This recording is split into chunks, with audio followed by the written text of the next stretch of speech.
All right, what's going on, everybody? Welcome into Fox 5 Live. I almost kind of want to keep that Christmas music going a little bit in the background. So put me in the mood here as we head through. We're almost halfway through the work week before Christmas, which I know if you're anything like me and you look forward to the holidays, this week tends to drag. We are dragging along and looking forward to what comes next. So we're going to do something a little fun today just because, you know, it's Christmas week. I'm a big lover of looking at things that happened in the past. I think it's pretty cool to go back, see what happened in DC history weather-wise and, you know, all the pieces that came together to do it. So we're going to take a look at what is probably one of my top favorite snowstorms of all time here in DC, which happened 8 years ago today. Full confession, I was a freshman in college at the time. I believe, no, you know what, I was a sophomore. That was fall of 2009 going into spring of 2010. So that was my sophomore season in high school, but we were home for break. And this guy came up from the south. And if you remember everything about 2009, 2010, if you're local here in DC, 3 blizzards that year, snowiest year ever in DC history, 2 of which were in the same week in February, but this was actually the one that dropped the most snow of all 3 blizzards for a lot of the region, the single storm that dropped the most snow, whereas it was the fact in February they came back to back that those 2 together ended up piling on a lot more snow for some for parts of the area. Let me set the stage. That's kind of what we're going to do here. We'll set the stage for exactly what the storm was. People have asked me, can this type of season happen again, where we're doing, say, 2-3 blizzards a year and having a ton of snow? Absolutely. Here's the deal. That was a moderate El Nino year that we had. Remember, we're in a weak La Nina. We mentioned, if you follow it all, that winter weather around here in weak La Ninas tends to be volatile, but not the best not the best overall setup for a big storm in weak La Nina years. What you want to see, and then you get the chairs, and then you got a mess back here. What you want to see for the bigger storm years is the number 1 is a moderate El Nino. So that's waters that are warmer than normal, Central Pacific Ocean. Moderate El Nino is big. This also, 2009, 2010, if you're a watcher of the skies and you know about the solar cycles that the sun goes through, this was 2009, 2010 was right at the end of the solar minimum, meaning there were very low sunspot numbers. You know, they were kind of decreasing each year. And yes, the amount of energy that we're getting from the sun. If the sun's very active, think 2011, 2012, very active sun, solar maximum years, I believe up to 2013. Solar maximum years, lots of activity. We had super hot summers. There is some correlation there between how active the sun is and how warm or cold our summers and winters are. We were in the solar minimum, so very low solar activity, not as much solar energy reaching the Earth. And we were also in a moderate El Nino year, which is like, you know, the 2 things. And I know that year was very well forecasted because, you know, when those 2 things come together, you're like, hey, come on, we got all the right ingredients in place. And I know a lot of the forecasters kind of nailed it with that being a snow season. I'm going to take you back the day before. This is the 18th in the morning. This is different from what we generally look at, so you'll kind of have to follow me here because this is called the reanalysis model, where it goes back and it takes a look at what happened. Basically, your storm started coming together during the afternoon hours. You had, I mean, it's a classic setup for a big storm. This was at 7 o'clock in the morning on Friday, what was Friday, December 18th. Big piece of upper level energy coming in right there where my marker is. And then you have the storm energy leading way out in front. So again, the 2 pieces are this guy and this guy. That's bottom one here is your storm. That top one there is the cold that's kind of powering in with the upper level energy coming down from the north and from the west. Let's go forward a little bit out to the evening hours. This is as late as it goes on this day. Again, same deal. You're starting to get that trough to go almost neutral-ish. You're still leaving the center of the trough with the storm. So pretty soon as that trough starts to tilt negative, basically what you're going to have is the storm blowing up. And let me go forward. I'm now taking you out to the 19th. Same kind of deal. We started the day that way. Watch what happens, and I know there's a lot going on the screen right now, but I want you to focus on this box here in red, because that's kind of what I'm focusing on here. Watch what happens when we get between these next 2 hours there. So notice how there's a little gap. You kind of still have two separate pieces of energy. One out here, one strong one back here across the Midwest. Still two separate pieces. By this next hour, which is 7 a.m. on the 19th, they had joined into one. Now we're joining them. That's called phasing. You're phasing the energy. You're taking the energy and you're combining them. And when that happens, your storm, which if you look over here, that's the surface pattern, your storm is really starting to blow up. And that's when you're going to get the heaviest snow. So everything's working for this storm. You got big time cold coming in from the north and west, high pressure building in there from the north and west of town. You have a very strong area low pressure developing in the sweet spot right off Cape Hatteras there. The trough is phasing. It's going negative, meaning it's going to start to suck moisture back to the north and west. And it's happening at 7 o'clock in the morning, which is typically when temperatures here are coldest. So it was the jackpot of all jackpots. Here's historical snowfall in terms of December. Let's see, where was it? 18th, 19th, 2009, right there, number 8 all time in DC. Looks like it's tied for number 8 with, let's see, that February 2003 storm. I was 13 when that happened. 6.4 inches fell, December 18th, 19th. Notice that on your top storms in DC there, that's the only one in December on the list. So that was number 8 there at Reagan National, downtown DC. Baltimore, I don't even think it cracked the top 10. I think they got 18 inches of snow. You see Baltimore tends to do more snow than we do. Their number 10 is 19.5. So it didn't crack the top 10 there in Baltimore, but at Dulles, I believe it did. Let's see if I can find, maybe it didn't at Dulles. Oh yeah, it did right there. 18 inches at Dulles as well. In December 18th, 2009. So this was this was a historic blizzard. This was what the snowfall totals looked like on that day. Everybody who's a snow lover was happy with the snow that came. That light shade of blue that's kind of outlined right there is 10 to 20 inches of snow from New York through Philly down through Baltimore and DC. You see the darker blues are more dotted, but around Baltimore they got 20 to 30 inches just south of Baltimore, I believe there, just north and west of town up towards the Frederick area. Maryland, West Virginia, Maryland, West Virginia, and Virginia, that point at which they meet right around, let's see, Harper's Ferry got 20 to 30 inches. And then the mountains all did extremely well. Your front range of the Appalachians there did 20 to 30 inches of snow. So big, historic blizzard. Here's some photos from Wikipedia that showed just the massive amounts of snow. This was in Woodley Park, I believe, with the cars covered in snow the next day. This was near DuPont Circle, I want to say. Yeah, you see at the top there, near DuPont Circle, with all the snow covering the cars throughout the daytime hours. This was as things kind of settled down a little bit. And then this was during the blizzard. There's actually a road that runs right in through here that you can't see at all because, I mean, look, would you ever guess there was a road there? I would just kind of guess it was a nice snowy scene. But that's how massive this snowfall was. So I have some footage. I actually went back and I was able to grab some footage from our broadcast, and you're going to see some familiar faces in it. If you watch Fox 5 here in DC, you're going to see some, especially in the weather department. In fact, it's all familiar faces except this guy wasn't here back in 2009. But you'll see a lot of familiar faces in the weather department. You'll see some familiar old faces on the anchor desk. Will Thomas was still here anchoring the news. And you know what? Let me just, I'll get to it. So let me pull it up. So here's, and we're just going to watch for a bit. You know, let it run. We'll run through. Sue and Gary come up pretty quick there. So we'll run through and go back and kind of relive the day of the historic 2009 blizzard here in DC. So I hope you enjoy this. Again, this is some old footage I pulled out of the back of our coverage of the storm back in December of 2009. So let's kick it off. Thomas, along with Claudia Coffin, we thank you for spending part of your evening with us as we get through this together. It is a storm for the history books. It has made records for December in our Washington region.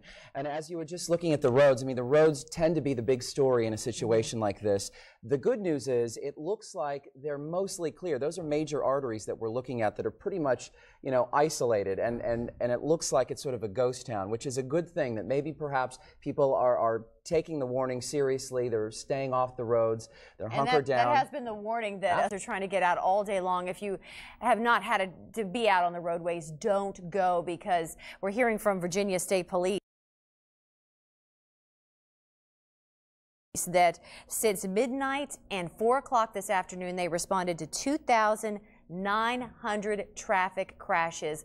Very minor injuries, but this is folks that are on the roadways that shouldn't be on the roadways, and they're spinning out, they're having fender benders. So the warning, as it gets colder, as the sun begins to set, stay off those roadways. We were certainly getting an indication even last night as we began our coverage, as the storm was sort of beginning to pass through southern Virginia.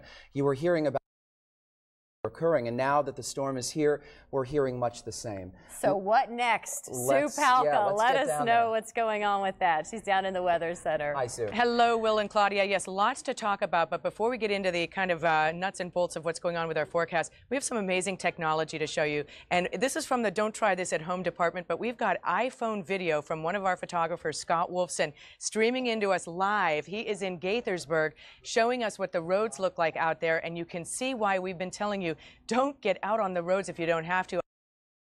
Wheel drive vehicle. The roads are so snow covered it looks like it's just ruts that he's following along in. Gaithersburg has had about 17 inches of snow, and it is still falling. You can see now that the sun has set and the temperature has dropped down to 25 degrees, and it's just going to get a little bit worse as this continues. So Scott Wolfson, live from his iPhone. You know, they wouldn't have been able to do that in the blizzard of 1996, folks. That's for sure, how far we have come. All right, let's go on to our weather maps. And again, want to mention to you a few hours ago that blizzard canceled, but that does not affect our snow totals. They are huge. The record has been broken for December. This is the most snow we have ever had in December. It broke a record, ironically, almost on the same dates, but going back to 1932, and that was a 11.5-inch snowfall. Now we're at 13 inches. We're still piling it up too. Dulles at 16 inches. Norbeck, not too far from where Scott's driving around out there, 16 inches. Winchester, 16. And there are places in the foothills that have had those 2-foot amounts, and even toward Annapolis and Crofton, 14 inches of snow. The winter 6 a.m. Sunday, but I want to assure you, we think the snow will be over before then. We think the worst of this is about 3 or 4 hours away from shutting off, maybe not shutting off totally, but from piling up. So how much more snow are we talking about in those next several hours? Probably for the metro area, an additional 4 to 6 inches of snow. South and west of town, 2 to 4 more inches of snow coming in bands, which Gary will get into in a minute. Up toward Baltimore and right along sort of running a north to south route there through central Anne Arundel County, and maybe you could get maybe 5 to 8 more inches of snow, and that goes for the central Delmarva as well, up to Philadelphia and just south of there into South Jersey, 8 to 10. This is going to be a big time blizzard for New York as well as Boston. They'll get all their snow a little bit later. What we want to show you here is what our computer models have been predicting as the max snowfall, and look at how Washington is right in the center of that big area, and in particular, look at the footprint of this storm. From southwestern Virginia up to Long Island, we are talking snow, unbelievable amount of water available there, and right along the I-95 corridor, some of the highest totals to be found will probably come in the 10 to 20 inch range, probably on the right in the middle of that for many areas, if not tilting toward that 20-inch amount. We have also had some much heavier amounts just down to our south and west. That's where the jackpot really is, 12 to 24 inches in some of those regions. So we know that it's getting cold out there. Our temperatures around the region are already falling. Gaithersburg 23, D.C. is 24,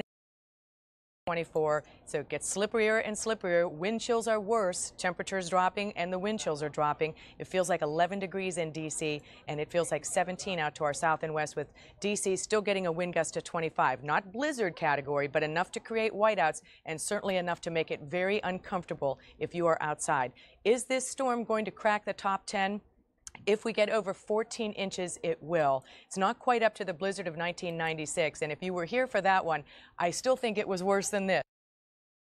28 inches is the most we ever had in Washington, the Great Knickerbocker Storm of 1922, so called because the roof of the Knickerbocker Theater collapsed under the weight of the snow, and 98 people were killed. 20 inches of snow in 1899 on February 13th and 14th, 19 inches in February of 1979. A lot of people remember that one. It inspired a lot of my friends and colleagues to get into the weather business because they were so fascinated by that snow. And January of 1996, we got 17 inches in D.C. out of the blizzard. We got closer to 27 and 28 in the suburbs. So we are sitting at 13 right now at Reagan National. I think it may make the top 10.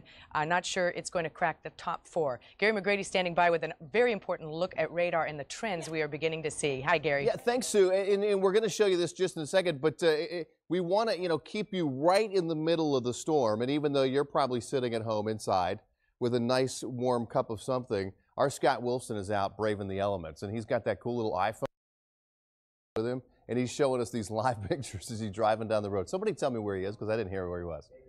Gaithersburg. Pull that picture out if we can so you can see. That's so tiny, hard to see that. But it gives you an idea what is taking place out there. And it's still snowing, and that's pretty much the way it looks everywhere. And I'm glad to see that there's not any, you don't see any other cars on the road out there, so that makes it easier for Scott to run around. And he's going to, I guess, since we can do this now, he's going to be running around in town all night showing those pictures. That is really, really cool. Now then, back one technology to the other technology. We take all the returns coming in, and basically what this is radar data, and then we colorize it to give you an idea what you're looking at. And what you're seeing here in the gray and the pink, heavier snow bands. So this is where the heaviest of the snow is right now for Waldorf back up. We're still seeing the concentration of the heaviest snow now shifting a little bit down to the south and to the southeast, but still, it's still in bands. We were talking about these bands earlier, from Delaware all the way down across the bay through Waldorf, and in still this band of heavy snow. Another band of heavy snow starts out up here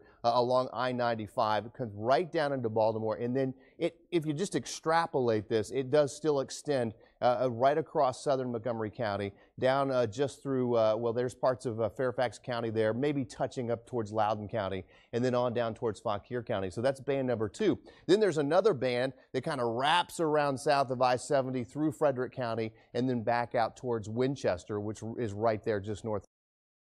I want to show you, and Sue's about to go and give us a time lapse here, and this is about a 6-hour time lapse that will show you how these waves and these bands of heavy snow have really been setting up. And this is what happens is you get these, they're about 25 miles wide or so, and that's pretty typical for these things. And as they come across, that's when you get your heavier snow. Visibility drops down to about a quarter of a mile, maybe in some cases down to an eighth of a mile, and they just keep coming up and coming up. And they're being basically created by the system that is offshore, and now that storm system offshore is also being aided by some upper level support back out to the west and the southwest. So we get these bands coming on across, and we have a few more, it looks like, that are still going to come on across.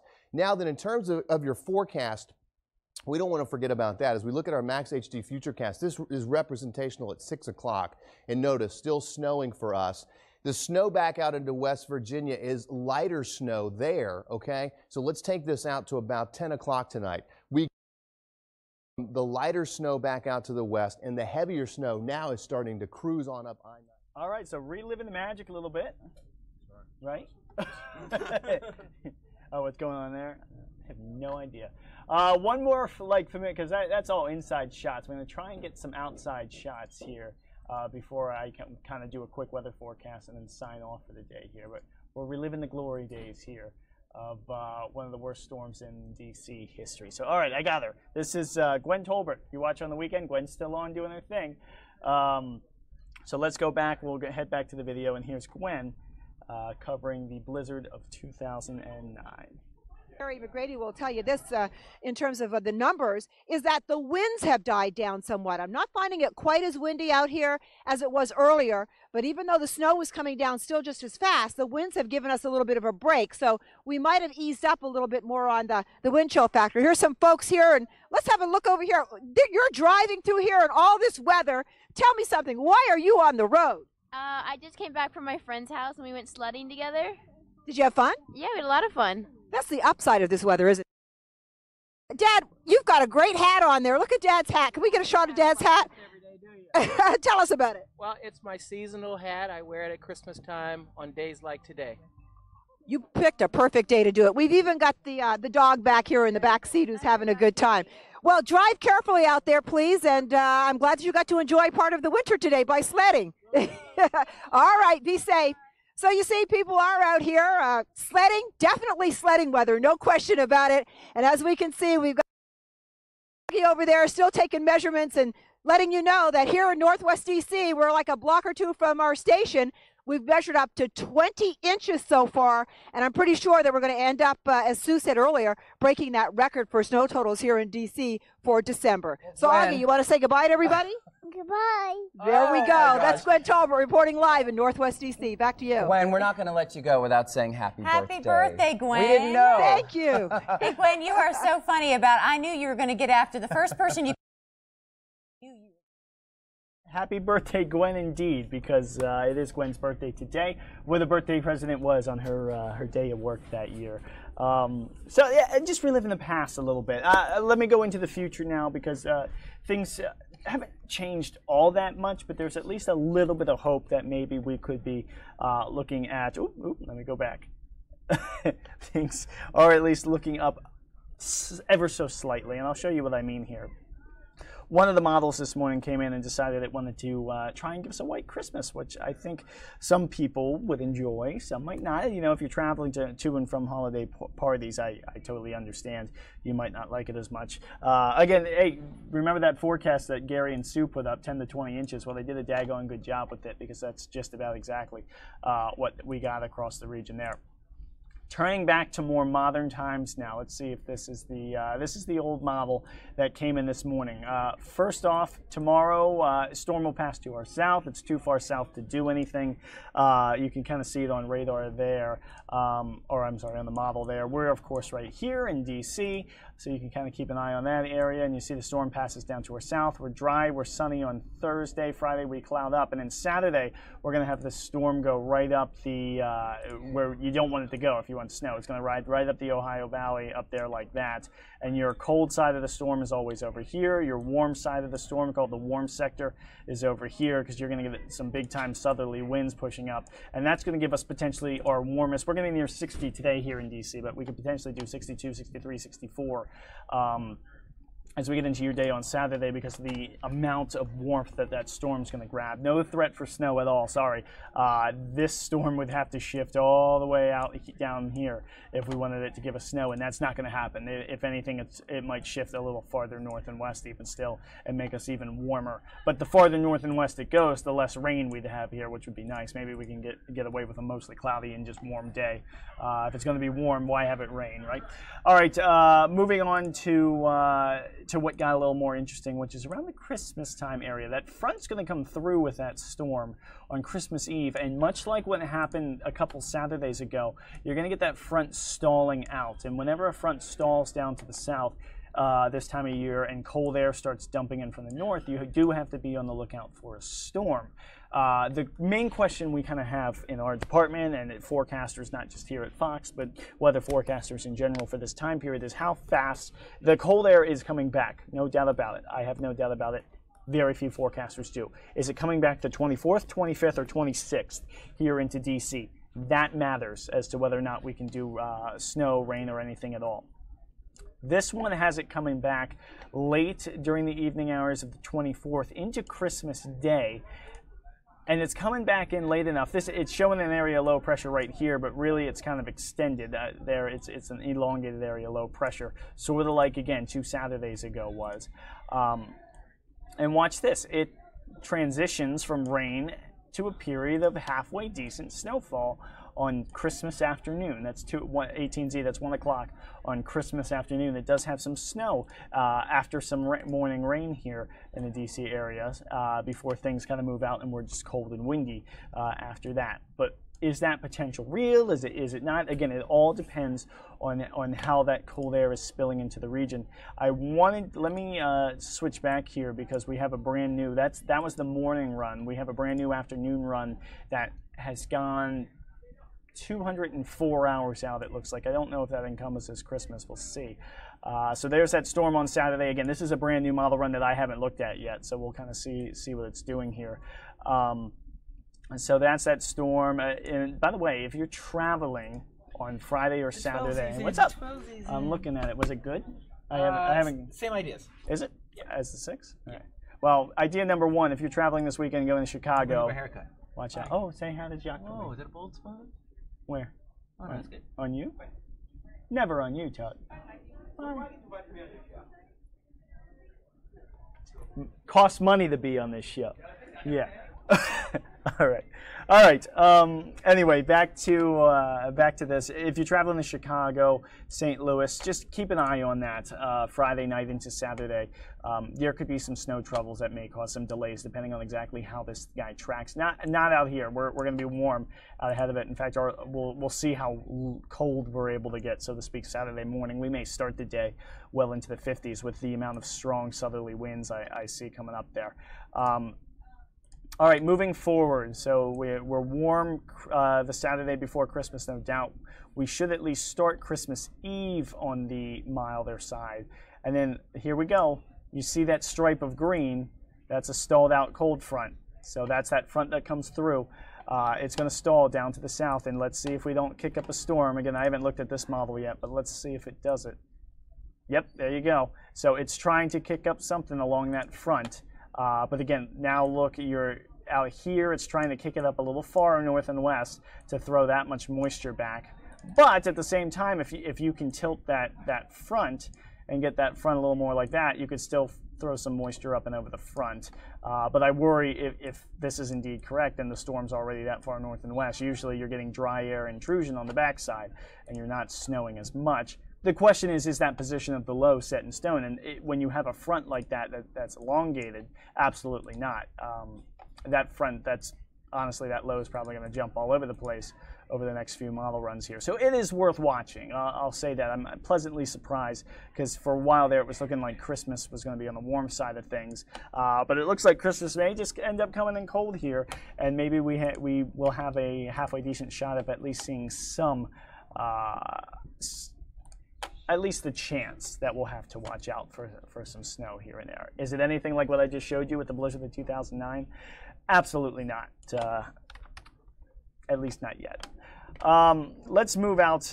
Let's kind of compare the two models here. I want to look at the atmospheric energy and see, why it's doing what it's doing, and then we can compare it to the European. So here's the pieces.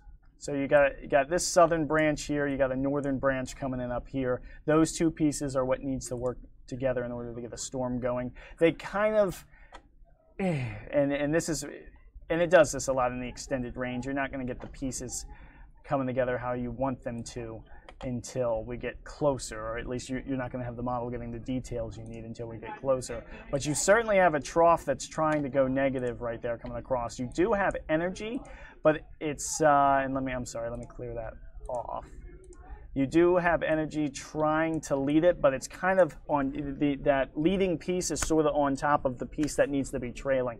Right now it's kind of one bubble of energy, and I need it to be two separate pieces until a little later in this event. Now, the fact that this model is showing things broad, there's a pretty broad area of energy here, means that it's debating things in the modeling world. We have to wait on it. We need a few more runs to come in. Now we have to do the comparison and say, does the European agree? Because I do like the European. It's typically the better model. So we got to go back to 6Z, which is early in the morning, pre-dawn hours of Monday. European, it's fundamentally different in a few ways. It doesn't have, notice I talked about how, let's back it up even farther because it'll be easier to see. So, let's try and not give me trouble here. Let's back it up to where I can see the two distinct kind of pieces coming in. So, they're sort of like your two pieces. See, that's the European though. It's easier to see on the GFS. 23rd, 24th. So there you go. You got the southern piece trying to get its act together down here. You got the northern piece, which is your cooler air coming in behind it. And that's at 15Z on the Sunday before Christmas. So that's the morning of Christmas Eve with its act getting together. And here's what the European looks like at the same time. So the differences between the model that does give us a storm, which is this model, and the European is things are a little weaker in the European. Notice how on the European, this is all pretty much farther west. Notice where that is. That's kind of Hudson Bay-ish here, that upper level low. And it's south and west of the Hudson Bay there. That'll still have to be worked out, exactly where that piece is going to be. You do have your energy kind of in the same place there. You got a little northern branch up to the top there.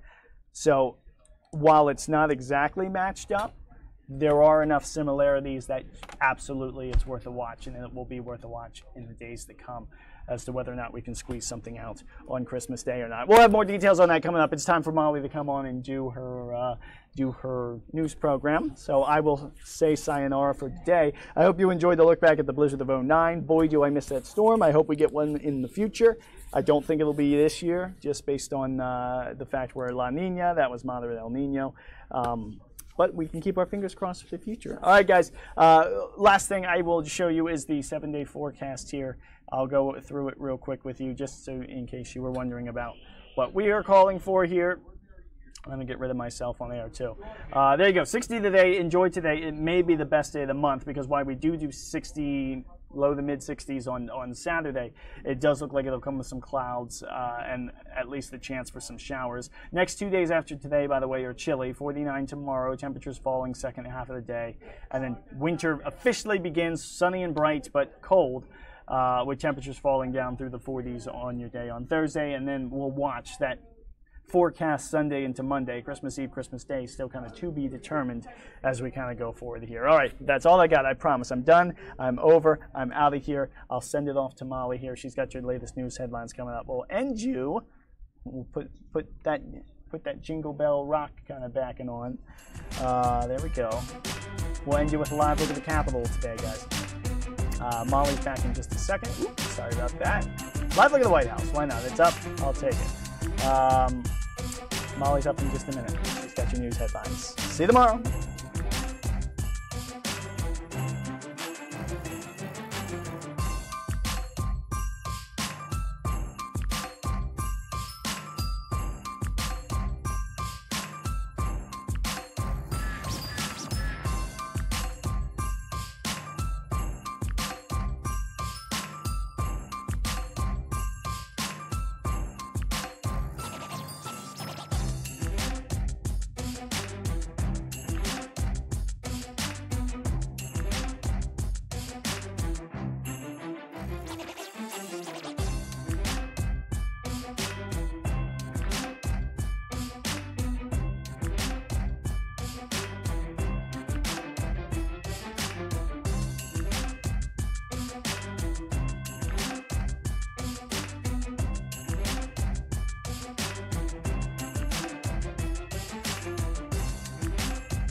All right, y'all. It is another Tuesday leading up to the holidays, Tuesday, December 19th. Welcome to our digital stream here inside our newsroom at Fox 5 DC. Thanks for hanging out with us and watching. You probably saw some of the raw footage, or rather the edited footage from Mike Thomas earlier from the snowstorm that was 8 years ago, December 19th, 2009.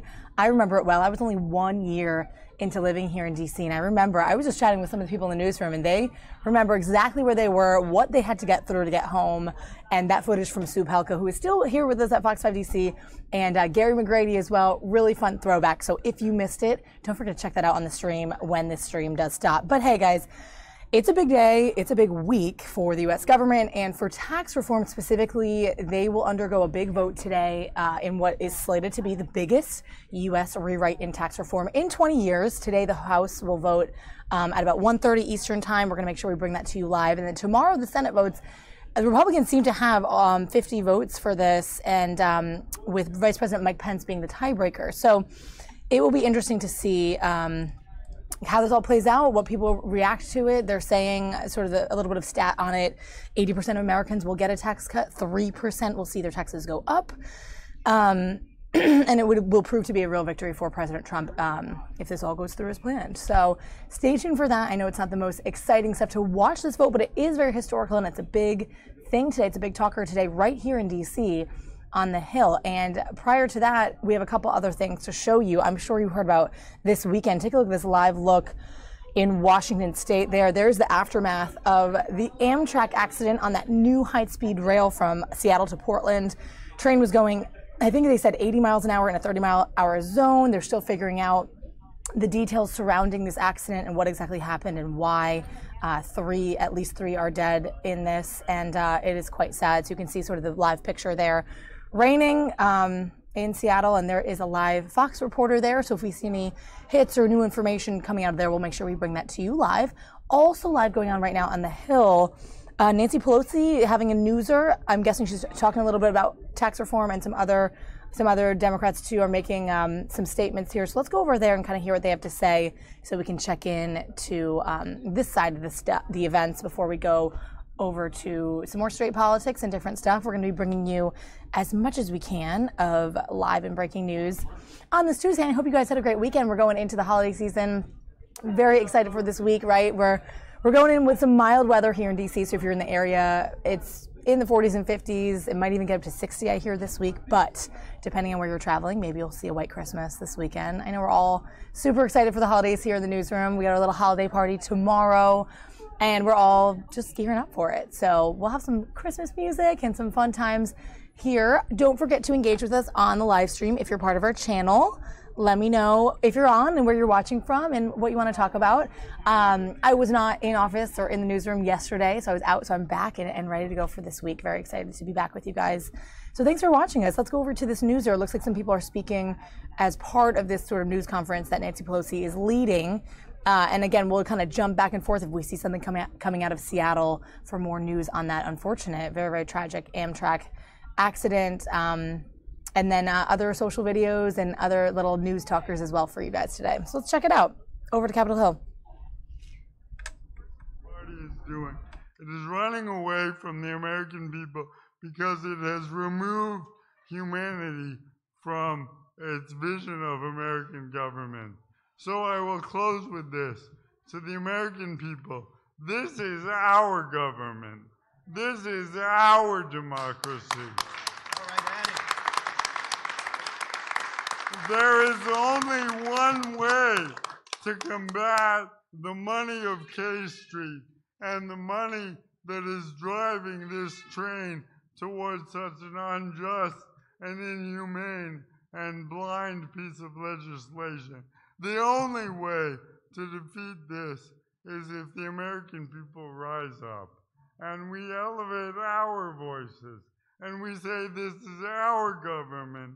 This is our Congress, this is our democracy, and we reject the politics of human oppression. We reject the politics of ignoring the American people, and we insist on a government that represents us. So please, over the coming days, over the coming weeks, over the coming months, And in November of 2018, rise with me, rise with us, reclaim this Congress, reclaim this democracy, because together we can build a better country.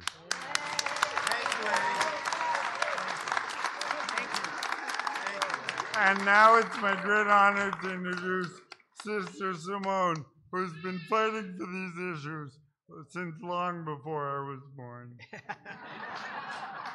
Now, that's the truth. That's the truth. Thank you for your witness, for your testimony, and for your powerful voice. It is obvious that clarity is born in your struggle, and thank you for your leadership. It is gift. It is gift. Thank you. And thank you for this opportunity to stand here today. I'm Sister Simone Campbell. I'm the Executive Director of Network Lobby for Catholic Social Justice. And I'm here because this morning during my prayer, I found myself weeping. Weeping for who our nation is becoming with this tax bill. Weeping for the fact that our representatives are not listening. Weeping for the fact that those who want to pass this tax bill are among the most privileged. And they do not know the story of what's happening in many places in our nation.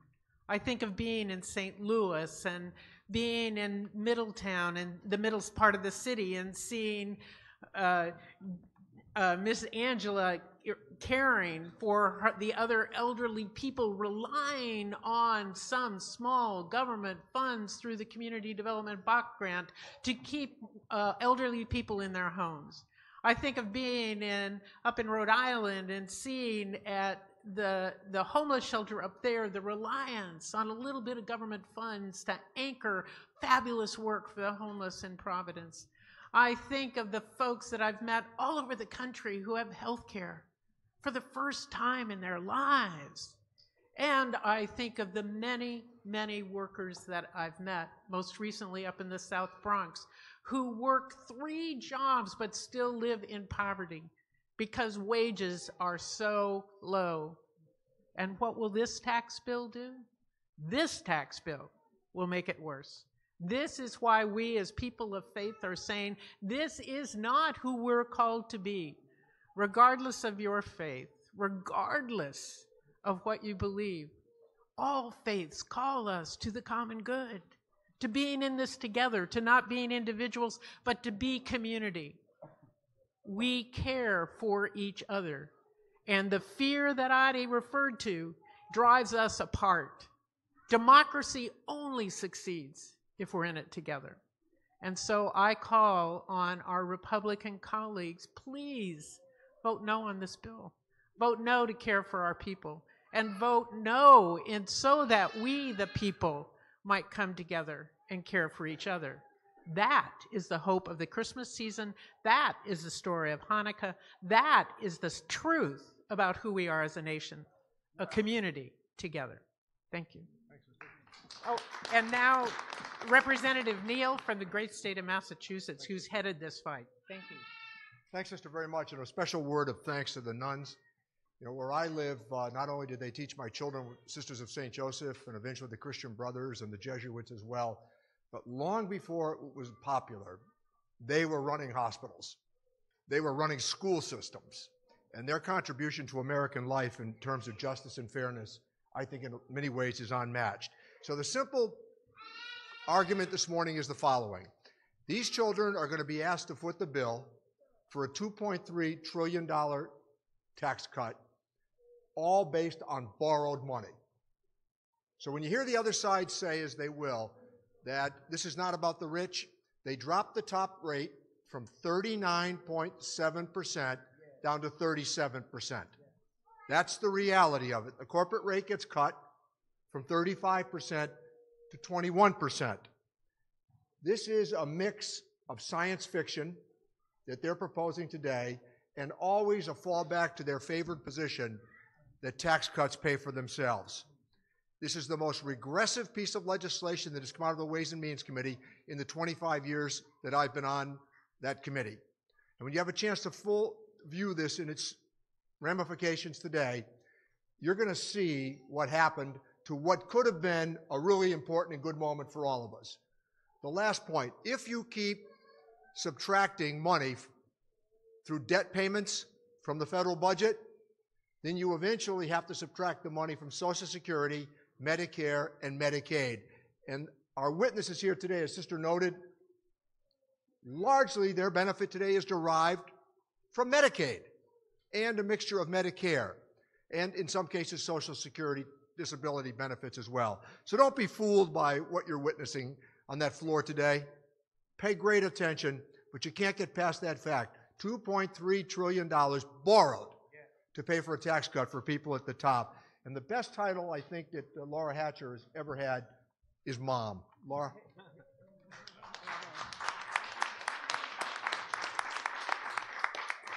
It's definitely the best title I think anybody can have. Thank you so much, and thank you, Leader Pelosi, for inviting the little lobbyists to speak here today on behalf of children with complex medical needs. We're honored to be here with so many formidable justice warriors. So it's the holidays, and the Muppet version of A Christmas Carol has been on repeat in my house. We're all big Muppet fans, and my 11-year-old son Simon loves music, silliness, and a sweet story. But I also think that another reason that Simon loves the movie so much is because he identifies with the character of Tiny Tim. And it's easy to see the resemblance. Like Tim, Simon is sweet and kind. He loves Christmas. He even sits by the fireplace and sings sometimes. Dickens doesn't identify Tiny Tim's diagnosis, but I imagine that he might have had cerebral palsy like Simon. Simon has trouble walking, and like Tim, he wears braces to support his legs. Though I miss him being little enough to carry on my shoulders the way that Bob Cratchit carries Tim, he still loves to be hugged and held, and I hug him as often as I can, as tight as I can.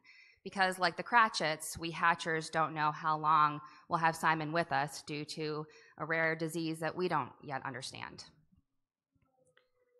I also find it strikingly easy to draw another big analogy between A Christmas Carol, the Muppet version included, and what's happening in our lives right now.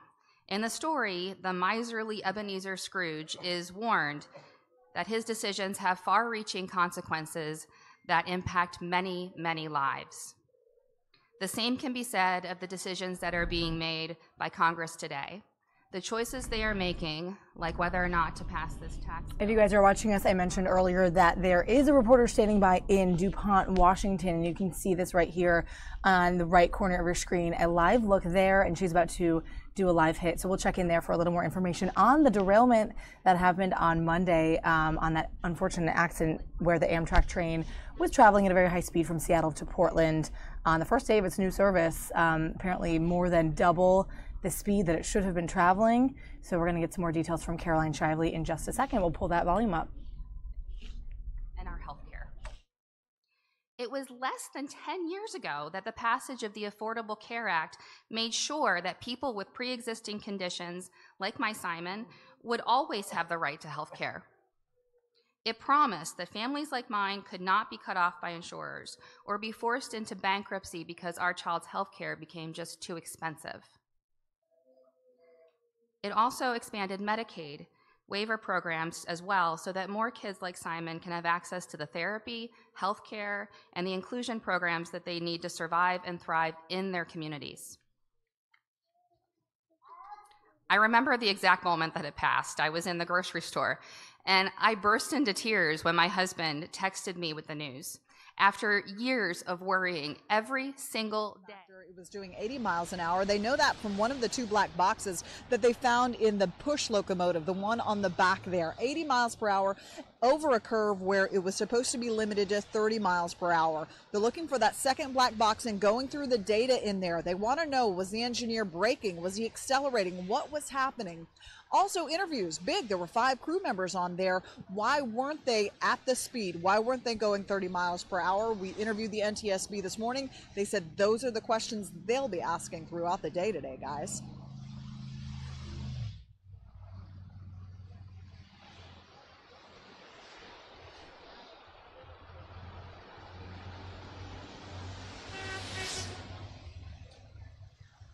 Certainly, and they did have testing on this. I mean, they're required by federal law to test these trains that go through there.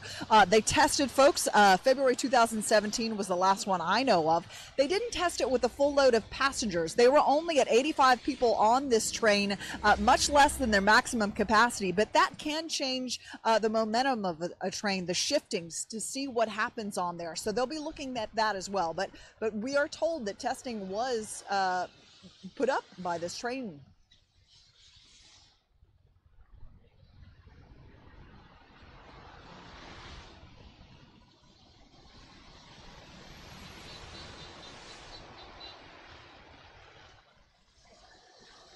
The last word we got last night was that it would be at least through the morning. It's 9 o'clock here, and as you can tell, take a peek behind me. I mean, it's still very far from being opened. We have some massive heavy cranes that have actually been moved a little further down the highway, so it is a little clearer than what we thought. A couple hours ago, they had the big cranes. They've moved some of the cars, but it looks like it's going to be a very long time. We hope by tomorrow morning, but no official word. You can see traffic's humming on the northbound lanes. That's what it would normally be like on both sides at this time of day.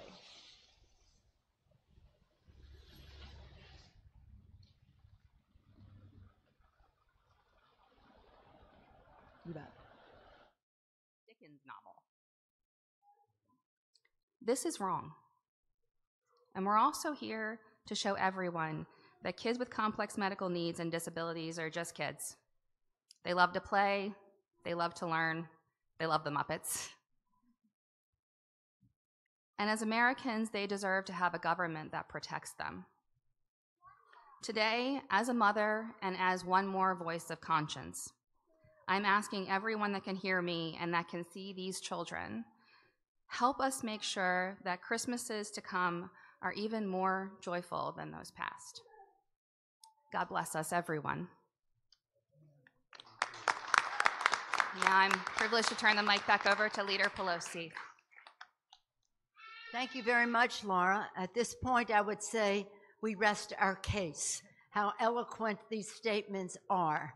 But I do want to acknowledge some voices of the future who are here. You heard them with their parents here, with their siblings. I want to acknowledge the little lobbyist, Charlie, who's been lobbying. It's a girl. Charlie's a girl. She's been lobbying all year on the Affordable Care Act and now on this tax bill. She made this painting for me, which I have in my office as an inspiration and a constant imperative that we have to continue the fight. Not that we need a reminder. We have plenty of them, but we thank Charlie for that. As you heard Laura speak and Adi and Sister Simone, you know how urgent this is. But I will say this from just knowing the moms in my community, Pamela, my dear friend, her daughter Jacqueline, whom I pray for all the time in church. I say to my Republican colleagues, don't stand in the way of a mom, of a child with a pre-existing condition. You will never win that fight. You will never win that fight. If you want to talk, and dads too, persistent, dissatisfied, relentless, they are there for their children. We should be here for their children. And to see the care that siblings take of a child with a pre-existing condition is such a beautiful, beautiful thing to see. So we thank the little lobbyists who are here. We thank the families. We thank Adi Barkan. Was he not phenomenal? Thank you, Adi. Sister Simone and the nuns on the bus just taking this message around the country. Laura, thank you for being a relentless, persistent, dissatisfied mom. And where'd you go? Right here. And making it so clear what the consequences are of all this. We'll all be having our chance to talk on the floor. I'm so glad so many of my members, we had 2 votes during this. So if you saw members coming and going, it's because we had 2 votes on the floor. But I'm so glad that our members could hear the testimony here this morning. And with all of that, we just say to our colleagues on the Republican side, please, we pray that you do the right thing. Thank you all very much. Thank you.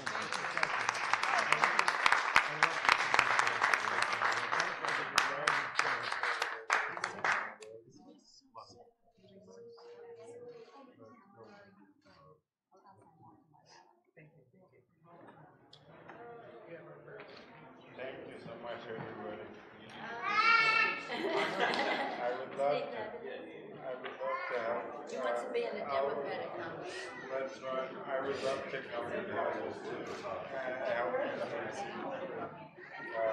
I salute Carval as my representative. But if I can help him in something, then I've got to.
All right, guys, we're back in the newsroom, and I'm here with Raisa. We'll talk a little social media today, but hey, thanks for hanging out with us, guys. We don't want to keep it all on the Hill today because tax reform is the big news, and that's what we're talking about. But yeah, I was seeing that you were mentioning one of our regular viewers. We need him to talk about the crash. It is definitely, this was the biggest talker of yesterday, right? So you were in the newsroom. Was the bigger talker. And that's a live look at it right there. I can't, like, how is the question? It's crazy. I was seeing some of the pictures on Twitter. I don't know if some of you guys were watching them too, but that when it was sort of like part of the train was dangling off that highway. You could see it's pouring rain there. And like Caroline Chaffee just said in that live hit, they're still investigating to look for those black boxes. There's one other box to be found where they can analyze sort of exactly what happened, why there were multiple engineers on board who didn't sort of change it or thwart the fact that it was going so many miles an hour over the speed limit in that curve. But that's a look at it, and that accident looks like it's still pretty active. Absolutely. So it's crazy. Kellick says, hi, Raisa. Hi.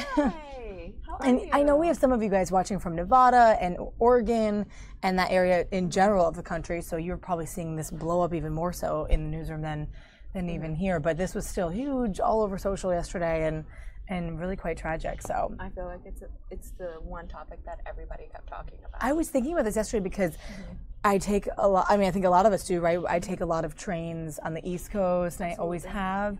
And you know, you put your trust into like the one major Amtrak company that does that transports you up and down the East Coast. And I know it's a little bit different in the West, but it's, you know, the same company, and they're still serving the people, the public, and it's still, things can happen anytime. You just don't really think about it. You don't really think about it until things like this happen, and then you're like, oh my gosh, what if I was on that train? What then? So people really sit back and analyze their situation. It's really true. Just something to kind of like think about. I feel also that you know, situations like this can happen. They're not inevitable, and I mean, it's just tragic that this occurred and so close again to the holidays. When you hear stories like this happen, you're like, oh my gosh, because you know, it's technically the season of peace and happiness, but then moments like this, you're just kind of set back and like, oh my gosh.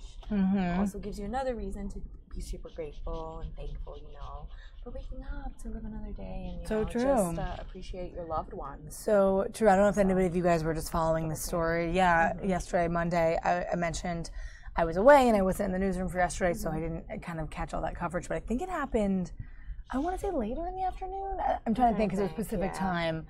But let us know where you guys were, if you were kind of watching this break or you were kind of elsewhere and find out about it later. Obviously, we have continued coverage there and gonna get the full story and all the details from NTSB as details come out about the crash. But also, speaking of holiday stories and holiday news, we have some other more heartwarming type of stories coming out of social. And Raisa, you just Instagrammed this one. What is this one all about? So it's basically airmen who were deployed in the Middle East that are returning home, and their families were waiting for them outside of the plane with little signs that said, welcome home, daddy, or you know, just the kids there like super excited and running up to their fathers. And it's just one of those heartwarming videos that, you know, highlights on our amazing, you know, heroic troops who are basically also sacrificing their time away from their family, which all of us were here like, okay, yeah, we're going to spend time, you know, with our family for the holidays, and they were able to make it home. So it's just sweet and it's just heartwarming. I like it. During the holidays especially, we forget about what all these guys go through, and some of them won't ever, you know, won't see their family this season. But these guys get to, which is great. MacDill Air Force Base was this one. Where was this again? Actually, I don't know. I guess we could look it up. We can find out.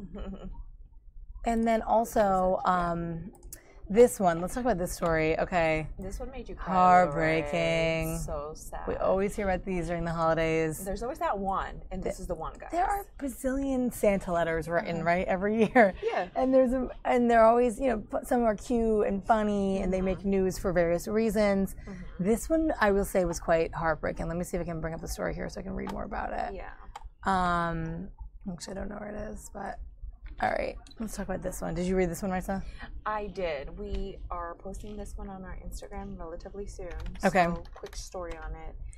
We have a 6-year-old Georgia girl, or 7-year-old, who wrote a letter to Santa Claus, but it was not, you know, I want this toy for Christmas. It's a brother who's dealing with cancer right now. He's battling it. I need a cure for him, Santa. I don't know if you could make this happen, but please try. I've been a good girl all year long. That just hit the heart. She's so sad. She wants this for her brother to, you know, be healed from this, you know, horrible disease that is affecting him. And I don't know. It's just sad, and its level of innocence there is really what just hits home for me, I feel.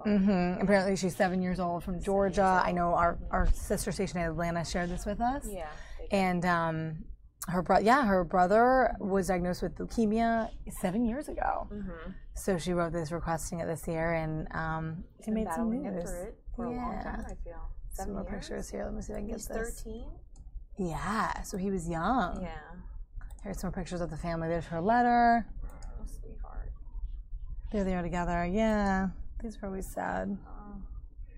And if you guys do search up on our website, I think Letter to Santa, you'll be able to find the article. And if you're feeling like, you know, a little giving, they do have a organization website on there that is helping with his whole situation, that's helping with the family. Oh, that's so, awesome. If you want to donate, There's their family. Please feel free to find the story and, you know, that's a good contribute one. if you can. Yeah. Speaking of that, I mean, it was really fun to be part of the Make-A-Wish Friday. You were here. We had that whole day for you guys, kind of a different stream.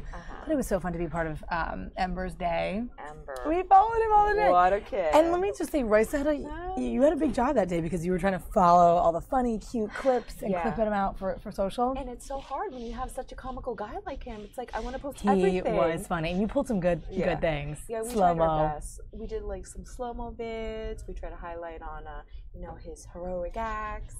He had a lot happening that day. But it's just like these one-liners this kid would come out with. You're like, who are you? Can you be my best friend? Because I seriously resonated with his humor. And if you guys followed us, your viewers here, you guys got to witness this amazing kid who we were able to grant his one wish day to become a canine police officer. So it was really awesome. fun. Yeah. I hope that some of you guys get to check out that stream. And if you didn't, it is still listed, of course, in our archives here on our channel, Fox 5 DC here on YouTube.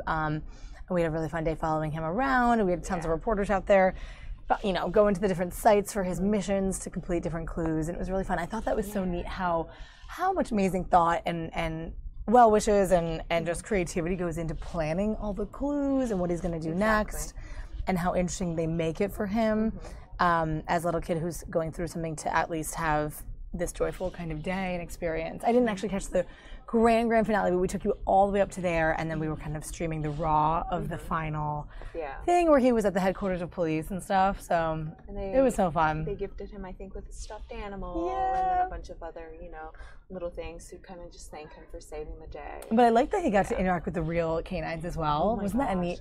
That was like one of his first stops. Yeah, absolutely. He went to the canine training base. So whoever gets to see that, right? You never really get to see what those dogs do. You never get to see it. And I'm telling you, it was amazing. I learned so much that day. Not only, obviously, we put together an interesting sort of stream so you guys could kind of follow him throughout the day, but I learned so much from the guests that were here. We had multiple either moms that have been through this who now work for the organization or volunteer, or moms who have just recently been through it with a son or daughter. And then also we had a child life specialist, younger girl but professional, who works for MedStar, and she had so much insight into helping kids that have these chronic diseases and what they do for them, and then how the mental health aspect of Make-A-Wish makes a difference. And I learned a ton about it all. So. And you had an awesome kid on your show too. I know. Who had been gifted. He had his had wish, it. Right? He had it. But his now wish was to spend the day or whatever, or play the game with the Wizards. So it was an amazing sports wish that was granted. Yeah, many years ago. He was now 16. I want to say he was 9 or 10 when it happened, so like basically half his life ago. And he was awesome. Did you catch him a little bit? Yeah, I caught bits and pieces, but what hit the heart there was you were interviewing his mother also, because it was him and her, and she said how she cannot go back and watch that tape, his wish day, because it just hits her hard. But he's a brave kid. he'll go back and look at it, and she just, you know, gives him praise. But as a mother, to just kind of sit back and say, you know what, it must have been so heart-wrenching going through this situation, and you can only help so much. So when you have this special day to help uplift your kid who is, you know, battling whatever ailment they have, it's just wow. Wow. I personally wouldn't be able to go back and look at it either. If it was my kid in her position, but I go back and look at my tape, I don't know either. And let's say if you're the kid going through it too, I know you like, it's different when you're a teenager, right? Or you're in your late, whatever age that you went through it. Maybe it's, you know, you're in a different mindset. You know less than you know now. But what I thought was so impressive was he's going on, finishing, you know, obviously finishing out strong, high school, looking at college next, and wanting to still physically do what he can do, because I know he was really into tennis and some other sports. It was amazing. I feel like I didn't even get enough time really with him to actually ask him everything I wanted to. Because we were jumping in and we wanted to make sure we caught the live. Because obviously the day was about this, our other kid, you know, that we were granting the wish for, but it's neat to hear that firsthand experience. That was really neat. So kudos to all those kids who are seriously like this heroes kid and warriors. I don't know where they find all this courage to help them get through these, you know, tough situations, but my prayers are with all of them. And the Make-A-Wish Foundation, truly amazing, like real life fairy godmothers is what they are, is how I look at them. So thank goodness they're doing it. It's nice to see them doing so well and making so much of a difference. Absolutely. All right, changing topics a little bit here, guys. Totally different. Did you guys see this one? A little more of a social media controversial story. Molly, what a headline. Can you please give me a rundown? First of all, guys, check out the headline. You're going to just see this in writing. There it is. A former Christian school teacher in Oregon arrested days after being caught in bed with a teenage boy by her husband. This brings to mind a lot of these stories that we've seen sort of like in the past. Because they're not new. They definitely happen here and there. But the detail is, a former teacher was having an affair with a 15-year-old student. It lasted for more than a year. And this somehow became a story on our website. It's really interesting. Right? These do the rounds, honestly. Sometimes I find these and I'm just like, I'm surprised these are even here. But apparently the student's father reported the relationship to police after he and his wife received an anonymous email asking if they knew the boy and this teacher from this Christian academy were in a sexual relationship. So parents got involved. Husband got involved, and it got a little out of hand. I would imagine so. Anyway, Fox News took that story, and then I guess our sister station took it. We took it. She's 29. He's 15. I don't know. It might remind you of some other stories that we've seen in the past. Because there have been a few. I just can't pinpoint the names. And definitely, the sex roles are reversed. Right. Male to female. Right. So So this is out near you, Schultze, if you're watching. This is near you in Oregon. Oh, wow. I don't know if you're on, but... did you see that pop up? Crazy, right? I know, I wonder. Yeah, because if that's in the area, I wonder if they, centralize their attention on it. Right. Yeah, because for us it was more of like we found it, kind of a scroll through. Kind of just shared. With the other content coming our way. Yeah. Anything else popping today, Raisa? We're working on stuff in social. Just kind of, chill day. Hunting for a few things. We do have that cute little letter coming up with the good for Instagram on Instagram. So if you guys want to catch that on there, you definitely should. But just kind of taking it breezy. Rolling into the first week before Christmas. I know. Are you Wait, done? today's Tuesday, so we're less than a week away. Yeah, we are. I'm sort of prepared. I need to get back into you guys were asking. I had a weekend away. I need to get back into the zone of work and kind of. See what this week has to bring. Obviously, it's a big week. Just in general in D.C. with government stuff, they're voting. Obviously, there's the question of the shutdown. There's the tax vote today, and then tomorrow with the Senate, and then a few other things on Trump's agenda. And so we'll kind of see the week play out, I think, and then something's the weekend. So. Wow. Are you 3-day weekend, guys? How about you? Yeah. Do you guys have the same? I guess everyone has done kind of a different schedule. Yeah, everybody's a little different. But yeah, it's crazy. And like I said, it doesn't really feel like it because the weather, we're not really going to hit freezing, snow. No. I think people here were expecting there to be a white Christmas only because it snowed most recently on 2 occasions already. We had dusting. Exactly. We've had more snow this year than we did last winter. I think the total accumulation was it 2 inches? Something like that, and we had 2 to 4 this time. Yeah. So Hey, we've already surpassed last year's snow. We did another cool story this morning, but we're going to see if Sam, one of our web producers, can join us to talk about it. But Fox 5 is involved with paying it forward for local families who are in need of assistance during the holiday season. And today we had a really special one on our morning show. So we'll give you a little snippet of that coming up in a little bit, just to give you a taste of what we're working on in our community from our local station here, Fox 5 DC. But that's what we got today, guys. This is a look at our newsroom behind us.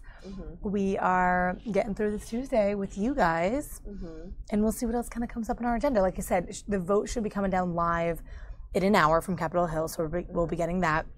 A couple other press conferences and stuff coming up on the Hill that we'll kind of jump into as well. And then, we'll see whatever else breaks, I guess, right, Risa? Absolutely. Take it. It's Tuesday. Tuesday thoughts. Tuesday thoughts. Do I have any? I know. I couldn't even. Where's Friday? I know. Is that too much? Too soon? I don't know. Too much too soon. But yeah. If you guys are on with us, if you're been on the stream before, shout us out. Just say hey so we know you're on. And if you haven't, welcome to the stream. We're just going through some live and breaking news as much as we can get video in for you to see what's going on. Right now, still that live look over at the Amtrak derailment. Still, like I said, a very active scene over there, and they're still investigating this to see what really happened. I also have this cool live look. Hey, if you're not Makes me jealous. into this weather, let's go over here. If you're not really digging this rainy weather and this really horrible, tragic scene, of course, check out this live look at Fort Lauderdale on this December day. Who is streaming this? This is our Orlando station? Thank you guys for teasing us, because this really, compared to right now, I'm liking it. Totally give it up I could for jump that. into the screen. I know, right? One of you guys on the stream is from near there. Oh wow! I know. Awesome. Love it. So All right, lucky. this is great. I'm just gonna chill out to this. Just chill back. Throw some music on. Throw some reggae in the background. And we'll be back with some other live stuff from the Hill. But for now, just take a zen moment and jump into your screen.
Hi guys, Molly here in the newsroom. I know you guys have been chatting about this Amtrak derailment that we've been covering for pretty much the morning and the past couple of days, of course.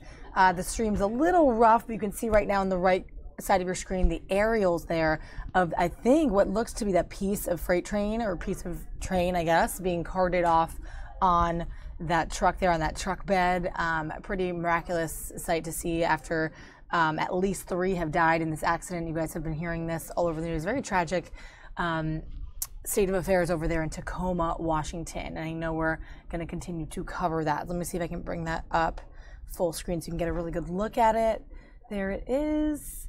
Yeah, it looks like a piece of that. And they're still working it. Like Caroline Shively was saying before, that's northbound lanes are still going as normal, but the southbound side is, of course, shut down.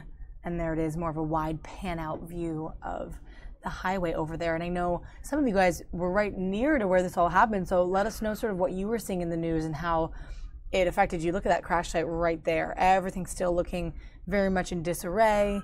You really can't describe it any more than that. It's really, really ugly and very, very tragic. And it looks like those crews are working around the clock to really get this all cleaned up. And of course, we haven't really heard much about the victims yet, which I think it's sort of been on my mind. I know that's what a lot of people are thinking about. Iran, yep, you're saying NTSB probably worked all through the night. That's so true for the cleanup because it's just so much. And then, of course, getting the people, getting some of the witnesses even together, some of the engineers who were involved in this.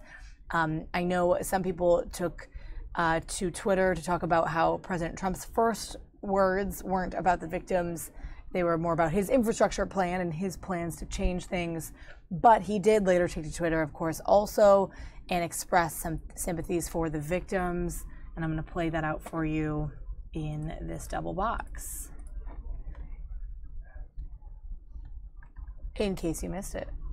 Let me begin by expressing our deepest sympathies and most heartfelt prayers for the victims of the train derailment in Washington State. We are closely monitoring the situation and coordinating with local authorities. It is all the more reason why we must start immediately fixing the infrastructure of the United States. Those were his words yesterday about, I think he tweeted that about 22 hours ago. Just pulling up that tweet for you guys. But yeah, definitely. Let's take that full screen. Look at this site right here. This is a live look, live aerial view of that cleanup process over in Tacoma. Just reading what some of you guys are saying. Yeah, it was a new passenger rail. It had never been used for that before.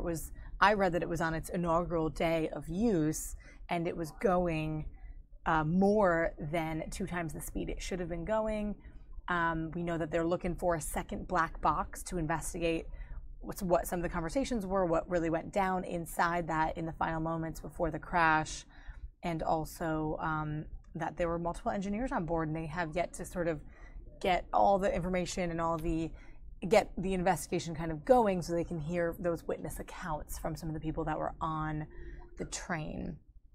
That's what it looks like there, guys. It's still a pretty messy cleanup situation, and it's just horrible to see that train looking like that. If we get any more updates from NTSB or anything else from an official word, we'll make sure we bring that to you live. I know coming up in a little bit, we will have more on the tax vote in the House here on Capitol Hill, so we'll bring that to you live as well. And then we'll come into the newsroom as well and talk about a nice little feel-good story that Fox 5 DC got to take part in today in the community here. We'll talk with one of our producers about that and how she was kind of involved in putting that story together and what it meant to her. But for now, guys, check out these aerials. Really just crazy shots there of this view here in Tacoma, Washington. And the weather, as it is over there, right? It's pretty rainy. Not probably the best circumstance for that cleanup, but that's what the crews are going through now, guys. If we have more on this, we'll bring that to you and we'll jump in again.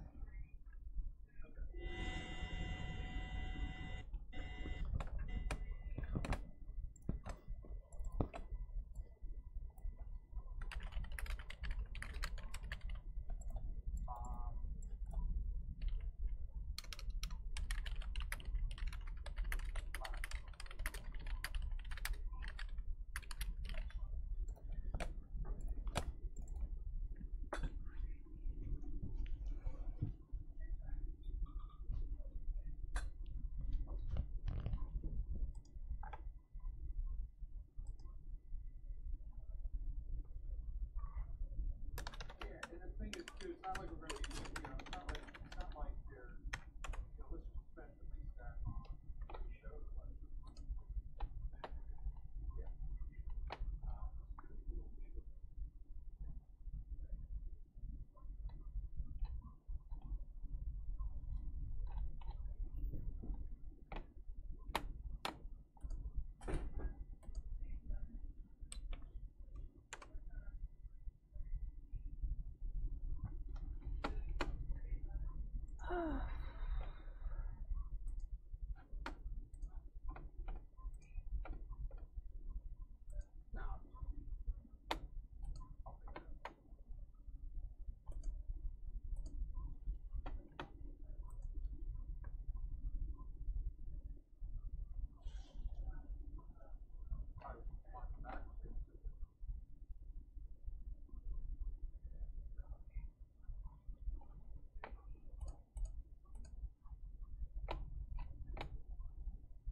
All right, guys, so obviously losing that feed of the aerials of the cleanup, the continued cleanup there in Tacoma, Washington, but I see you guys are talking about this, and it's so true. It really does make you think if you are a regular train traveler or taking Amtrak often, like I have and do, and I'm definitely a member or whatever, subscriber, customer. I have my login and my awards and everything.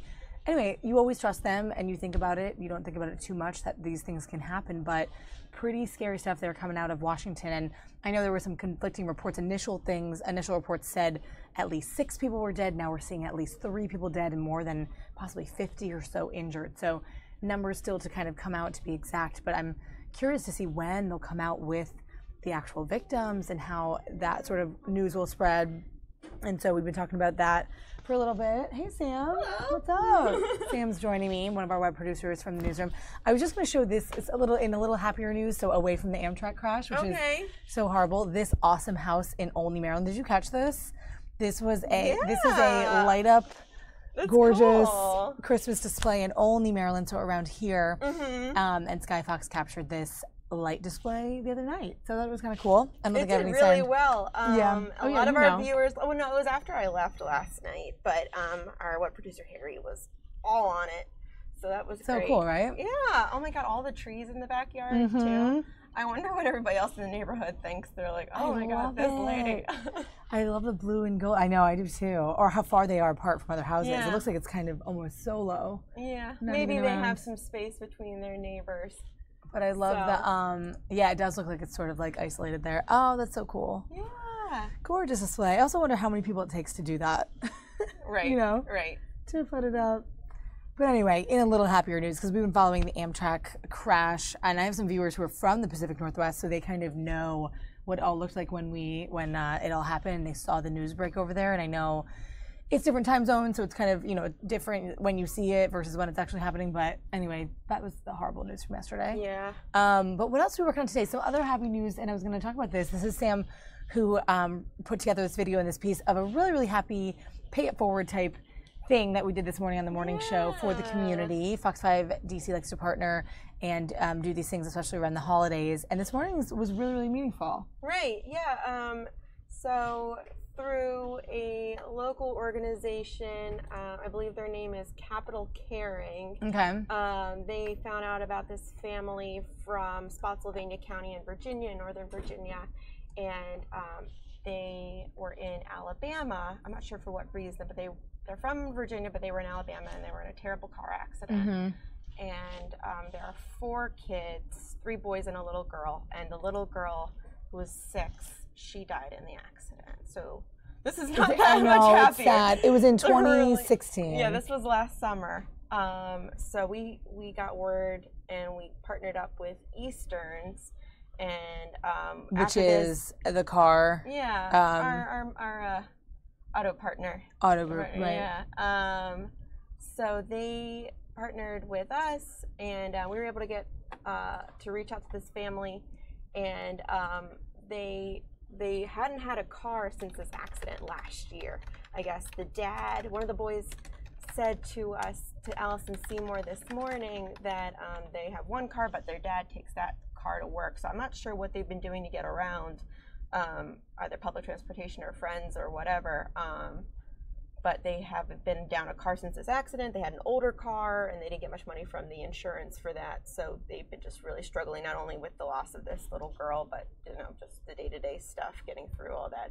So the happy news is that they got a new car now. So should I show the package? This is kind of a cool little clip from our morning show this morning, and I know Sam then later put together the story, so you know more of the detail around it, but it was kind of cool to see it all happen live. So essentially this family was surprised with this gifting of the car, this family who lost a daughter in a tragic accident in Alabama last summer, and it was a nice moment for all of us, and especially for them. So let's play it out and kind of see what you guys think. After the loss of the loved one. Man. Just want to get a full screen here. You feel it even more. That's right, and in times like these, it's important to have support for those left behind. Fox 5's Allison Seymour joins us live from Falls Church with the family working through an unimaginable loss and the organization and extended community helping to heal them. Good morning, Allison. Good morning to you, Aaron. Hi, everybody. Yeah, I am live today at Capitol Caring. We are just here because not all holiday stories are tied up in a nice little neat bow. Some holiday stories are hard to deal with, but with the help of people like Tara Hoyt, who is a programming person here at the Capitol Caring Center in Virginia, you get through it a little bit easier, I suppose. Good morning to you. Good morning. Can you tell me about just some of the programs that you do here when we're talking about bereavement? So first of all, Capitol Caring is a world-class hospice organization, and as part of that hospice service, we provide bereavement services to families who not only lost a patient in our hospice, but also to those in the community who've lost a loved one. And you met this family that I'm with, the Parkman family, and I'm going to come this way and say good morning to you, Olivia, the mom of 4, here with us, and her boys. Good morning. Good morning. Can you introduce yourself? Xavier, Isaiah. Elijah. And doing this story, and I have to be very honest, is hard because this story is not an easy one. You lost your beautiful daughter, 6-year-old Nevaeh, last summer, Nevaeh, and you've been dealing with the after effects, and the grief is real. I'm not going to ask you to dwell on, but I am going to ask you about what you're doing, you and the boys, to try to get by day. Every day is a struggle. Every day I just get up and I think what I have to live for, which are my boys, and to try to remember that this is what my daughter would want me to do, is to keep living my life and being here for her brothers. And you're going through counseling, and you want to continue your counseling and what you need to do to be that strong mom, right? Well, yes, I'm not going through counseling just yet. I've had it offered to me by Miss Tara, but as of right now, I do not have any transportation. Car was totaled in the accident that took your baby's life, right? Yes, ma'am. Let me let you stop right there. Let me bring in Tara on this. So, Tara, you put out an appeal that this family needed that transportation because this is a family that would like to come and talk with someone and try to move on, right? Tell me about that. So the boys found out about Capitol Caring through their school counselor, so we're able to serve them through their schools with our support group. And when Olivia called me and told me she'd like to come to our adult support group, she said, well, I would like to come, but I don't have a car. And it was then that I reached out to one of our donors who is so amazing, Chris Millison, and just asked him if there was anything that we could do to help this family. And from there, he said, let's see if we can get them a car. Okay. And it was amazing. And that's where we come in. First of all, Tara, for the work that you do, and I know that you've been going through a lot, we'd have just a little token for you on this holiday time. And, you know, thank you it's just so a small much. thing. And because we have a bigger thing right now, that because of your appeal, and it reached us, and it also reached Eastern's Automotive Group. And so I want the family to come outside, if you don't mind right now, because boys, you can lead the way, and I'll talk with Mom. You can go on out the door. So again, Mom, Olivia, that car that you were in Alabama that day last summer was totaled. Yes. The insurance said, well, we can't really do anything right now, but Eastern's Automotive can. Yes, ma'am. And so we hope that this car will help you get to your appointments, take the boys places, and make this year a little brighter. This is Joel Bassam. He's with Eastern's Automotive. Hello. Hi. I'm so sorry for you. Who's going to help you? You know, doing this story was tough because it's not much that you can do, but what you can do is help a little bit. And Joel, thank you so much. So welcome. Boys, come on in. Mom's got a new car. It's all paid for. It's everything that you need to get to where you need to go. How much will this help? Let me ask the oldest son. How much will this help your family? A lot. Because we don't have no car. Our dad just has a car, and he goes to work at 4 in the morning and don't come back till late, so this will help a lot. Olivia, are there, this is Eastern's Automotive. This is what they do. Fox 5 cares, but Eastern comes through with the merchandise. This car, Joel, do you want to brag on it? It's theirs. It's just full for and you. clear. It's 100% free and clear.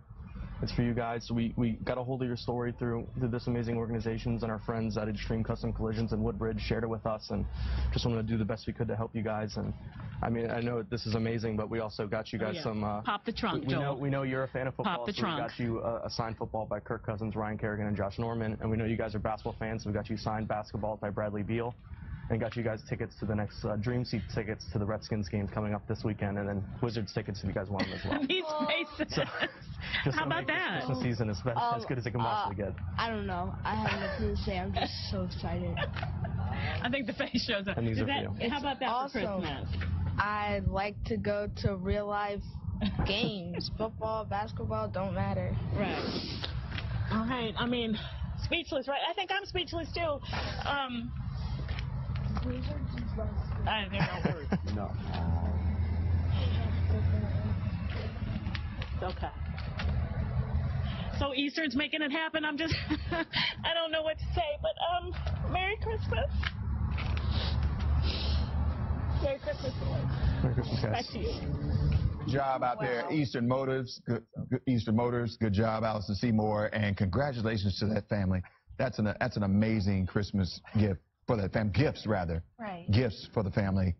The car is going to make a huge difference in their lives. I mean, now she can go to counseling. She can take kids wherever they need to go. They get the basketballs, the sports things they get to go to. I can't do this. Oh my goodness. It's an amazing thing that Eastern Motors just did, just in time for the holidays. Just to see that family with their emotion experience that. Yeah. All right. Good job out there. Oh my gosh, that's an emotional story, and you I wrote it told up. you. Yeah, I hadn't told you. seen Molly the full hadn't video. seen it. We've been talking about this for the morning, and I hadn't seen the full extent of it, but that was from our air this morning. We wanted to kind of piece that out, and then Sam wrote a story to go with it and kind of detailed it a little bit more about what happened.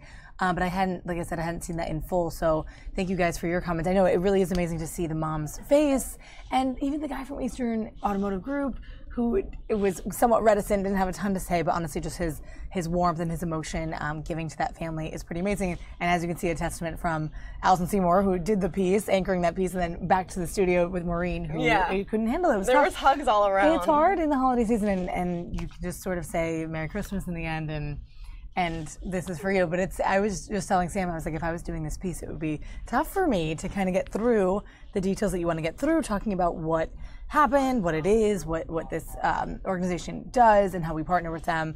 But I'm glad that you guys were able to catch that moment. But that was a big one this morning. Yeah, her face when she was just like, with the car, and then the kids were like, what are we?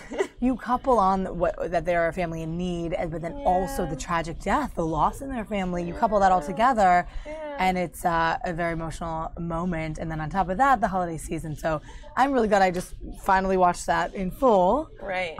But this Pay It Forward event that I'm sure if your day was just made worse, I know. it's so sad. It really is a great story. And I heard we're doing another special Pay It Forward tomorrow. Oh, great. I think we have a week of special. Okay, good. Yeah. So I think more things like that, so we'll catch I can't more. say what, but I know. Yeah, it's secret. And I was wondering how much because she looked genuinely very, very surprised. I wasn't sure what she knew prior. Yeah, I don't know what the pretense was that they were brought in, but they knew they were going to be on camera for something. So I don't know if it was just to talk about their loss or that they were going to get something, but they were definitely shocked. Yeah, and it's always nice for those moments. And the whole thing is it's live TV. Allison knew what was coming, but she wasn't sure what their experience was going to be. Sure.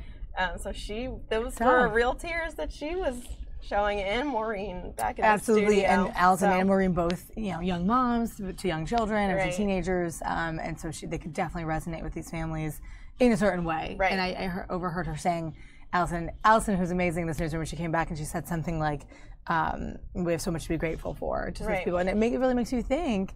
She's off doing this piece, kind of delving into their lives and their world, and then it makes you come back and think, what do we have that we often overlook or we don't think about? Yep. So it's just a good beautiful time story. to be with family. Appreciate those people in your life, and because I'm sure that family was not expecting to go through what they went through last summer. Oh my gosh, crazy. So, but definitely good feel the story. We'll have more of those this week, like we mentioned, more of these pay it forward stories in our community here in DC. And if you are just jumping on or missed it, we have this as part of our stream. You can check back in the stream and go back through to watch it. And on fox5dc.com. Exactly. So we're streaming live right now on our YouTube channel and on the bottom of fox5dc.com, where we are every weekday for live and breaking news. Our show here, Fox 5 Live, just to keep you in the know of the streams. And then Sam, one of our producers here, what else are you working on today? Anything big kind of down your pipeline? Just so people can know kind of what's going to hit on the web. Well, we're working on, you can watch the video again of the Christmas lights and the pay it forward. We're going to be working on, I know you're going to have the tax plan stuff going on. There's a big vote coming up today. And then just the latest with both the train crash in Seattle and the airport situation in Atlanta. What was that? It was over the weekend. It was Sunday night, and they had a big power outage. The whole thing was down. I think it was just a very simple, I don't even know, I'm not familiar with how, what they ended up finding was the cause, but they fixed it. The whole airport was down. A lot of flights were canceled or delayed, and a lot of people were stuck in Atlanta for an extra day. And then we do have this cool story that Chick-fil-A, which never is open on a Sunday, was open on a Sunday for the people there. That makes sense. Sometimes they will do those out of the ordinary things to kind of, it sort of gives them a little PR as well. But no, they never open on Sunday. Right. I have. There was another instance, though, I swear there was some tragedy or something. Yeah. Well, they're based in Atlanta, so that's their home base. They know their people. And I'm sure there were a lot of people that were happy to have a Chick-fil-A sandwich. Right, that's interesting. Well, Atlanta, the largest airport, or at least the most traveled through in the world, by numbers. So that was a big story. It's one of these airports. I'm from the Baltimore area, so apologize, but I have been to Atlanta's airport. I haven't been to Reagan, but there's a tram that takes you from one end of the airport to the other. Like there's a train within the airport itself to get you from different terminals. That's how big it is. So I'm more familiar with BWI, which does not have. It's not as big, but no. It's still international. So we're gearing up for the big vote. The House will be voting on tax reform. That's the big news of today, and I guess you'll be kind of gearing up for that and writing a story. Yes, I have to actually go prep for that right now, so we can stream that on our Facebook page, and. It'll just be a live look inside the House floor for that vote. So maybe not very visually stimulating, but definitely an important one for the day. Well, I mean, there's a lot tied in with that tax bill because of just the effects for the economy. A lot of people think it will be a good thing for a lot of people on the higher end, who do make more income to get some of those tax breaks so they can spend money on other things and maybe create more jobs. And then there's other people who are worried that how it will affect the middle class. But then on top of that, there's also another piece that's tied in with this bill about making so that Obamacare is not mandated to be for everyone. So you can opt out of it. Because a lot of people found that as a burden.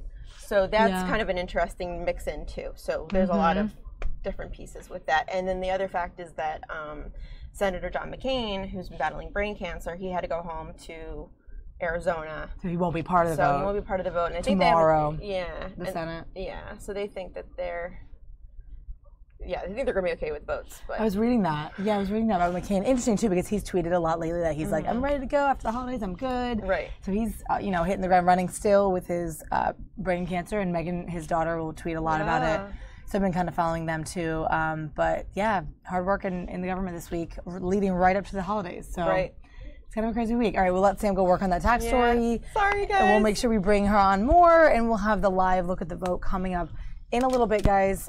For now, we got a live look at New York City, if you want to take a look at that. Gearing up for New Year's, right? Anybody ever done the big New Year's in New York? I'm curious. I have yet to actually do New Year's Eve there, I believe. But there's a look, kind of looking up towards Times Square. Like I said, so tax reform vote coming up at 1:30. Stay on with us for that. We'll have it live. You'll see it first, and we'll have a story to accompany that as well. Oh, you guys are talking Chick-fil-A now. Yeah, I will say I was first introduced to Chick-fil-A in college in North Carolina, and it was new to me there, but I know it's bigger even in some of the deeper South states, but they're known for, there's pretty strict religious rules on a Sunday, and I guess they did open for some of the people who were stranded on Sunday, which was kind of nice. Oh, I had no idea they were out in Nevada, Aaron. That's cool.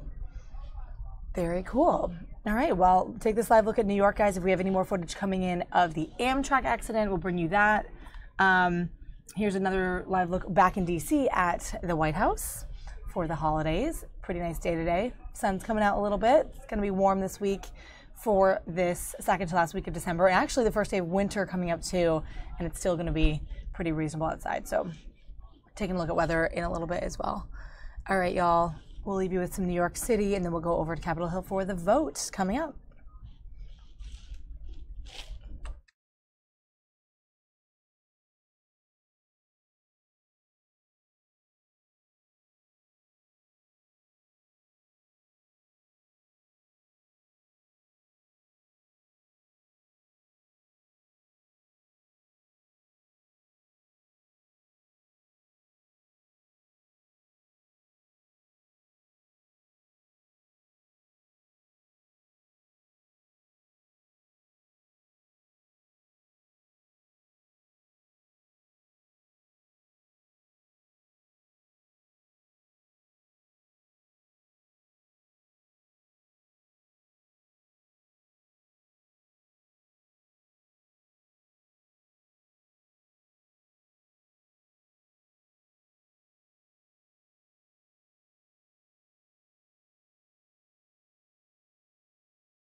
All right, guys, so this is a live look at a Senate policy stakeout where they are in the hallway on Capitol Hill to see who might come by and give them a little statement. We've seen these before.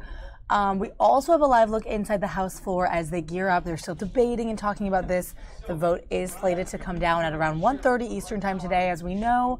So we don't want to miss out on that. We'll keep a couple views here on Capitol Hill so you have a live look inside what it looks like there. And we'll go into this debate, jump in so you can see it. And then hopefully the vote will come down as expected. And we'll make sure we take that live. So let's check it out. We're going to switch it up. And here's the House floor.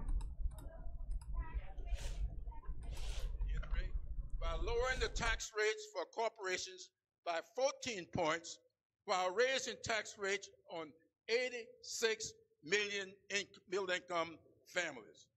It makes the tax cuts for corporations permanent and the minuscule individual cuts temporary, while also kicking 13 million people off their health insurance and increasing premiums for millions more. The tax scam caps deductions for state and local taxes and home mortgages, adds over $2 trillion to the deficit. Our children and grandchildren will be left with the bill. Mr. Speaker, history will not treat kindly the crass cruelty of the so-called Christmas gift for hard-working Americans. I yield back. Gentleman from Texas. Yes, Mr. Speaker, I'm really pleased to yield 1 minute to the gentleman from Pennsylvania, Mr. Rothfuss. Gentleman from Pennsylvania is recognized for 1 minute. Mr. Speaker, I rise in support of the Tax Cuts and Jobs Act. Today we move away from trickle-down government redistribution economy to one that is bottom-up, organic, and growing. While the trickle-down government of the last 8 years was great for Washington and the 1%, it did little for the rest of the country. Today we turn the tide and put money back into the pockets of hardworking taxpayers and Main Street businesses. This bill gives immediate relief to moderate income and middle-class families. A single mom earning $41,000 with one kid will see a tax cut of $1,300, while a family of four making $73,000 will get more than $2,000 back. The question is, will we vote together and put this money back into the pockets of hardworking Americans, or will we keep that money here in wealthy Washington, D.C.? Will we vote together to level the global playing field for America's businesses and end the unfair status quo that sends American companies and jobs overseas? It's an easy choice, Mr. Speaker. Vote yes on this bill, and let's make America prosperous again. Gentleman from Massachusetts. Thank you, Mr. Speaker. Always an honor to introduce the gentlelady from California, the Democratic leader, Ms. Pelosi. Gentlelady from California is recognized for 1 minute. Thank you very much, Mr. Speaker. I thank the gentleman for yielding and salute him for his extraordinary leadership in being a champion for America's working families. I commend him and the Democratic members of the House Ways and Means Committee for putting forth the facts on what is in this bill. Mr. Speaker, today we choose what kind of country America will be. One that champions the ladders of opportunity for all, or one that reinforces the power of the wealthiest and well-connected. Outside the Congress, the American people have already made their decision. Polling shows that Americans oppose the GOP tax scam by a margin of 2 to 1. Hardworking families see right through the brazen con job Republicans are trying to sell them. So why aren't our Republican colleagues standing with their constituents? Why aren't they joining us, insisting on a better deal for American families? Why aren't they joining us in demanding that we write real bipartisan tax reform that puts the middle class first? Because helping the middle class has never been their goal. From day one, the donors, lobbyists, and the wealthy and well-connected came first. The Frankenstein monster of giveaways and special interest loopholes we're voting on today proves it. And this monster will come back to haunt them, as Frankenstein did. Republicans claim that their bill is a middle-class tax cut. The fact is, according to the Tax Policy Center, their bill raises taxes on 86 million middle-class households. When the Washington Post asked Edward Kleinbard, former chief of staff for the Joint Committee on Taxation, if the tax package in aggregate would mean a middle-class tax cut, he said, "That's delusional or dishonest to say. It is factually untrue. The only group you can point to that wins year after year and wins in very large magnitude is the very highest incomes. Joint Committee on Taxation, former Chief of Staff.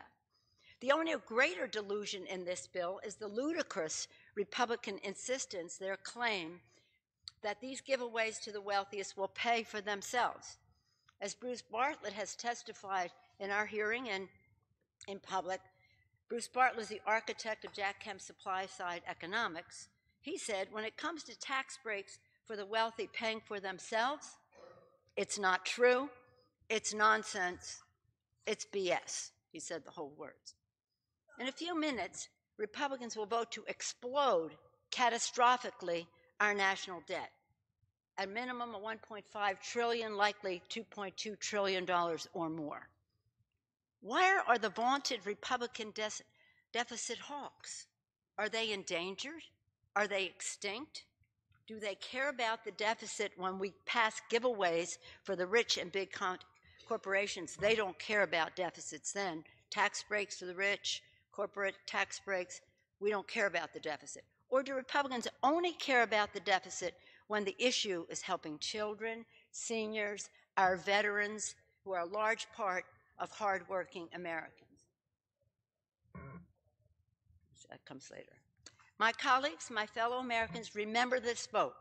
Remember the vote. When they will cheer at the end of this vote, they will stand up and cheer, adding trillions to the national debt in order to give tax breaks to the wealthiest 1% and to big corporations. They'll cheer that. And they'll cheer when they say we can't afford to protect the health of our innocent children. They'll cheer that. And remember, they will cheer when they tell you we can't afford the next step. We can't afford Medicaid, Medicare, and a dignified retirement our seniors spent a lifetime earning. That's an applause line for them. And remember this day when Republicans cheer for a bill that hands a $4,000 child tax credit to families of 4 earning $400,000 a year. You earn $400,000 a year, you get $4,000 in a child tax credit. But if you're poor, a single mom of two, or a mother of 2 earning only $14,500, guess how much she gets? $75. $75. Today we gather on this floor in the midst of a holy season. In this season, we celebrate the miraculous blessings of God. We reflect on the wondrous joy of children and our responsibility to them. We remember our duty to live justly. And for those of us blessed to serve in this Congress, we must remember our special responsibility to govern fairly, to meet the needs of all of God's children. In this holy time, the moral obscenity and unrepentant greed of the GOP tax scam stands out even more clearly. As the U.S. Conference of Catholic Bishops said early on, here it is, this proposal appears to be the first federal income tax modification in American history that will raise income taxes on the working poor while simultaneously providing a large tax cut to the wealthy. The bishops go on to say, this is simply unconscionable.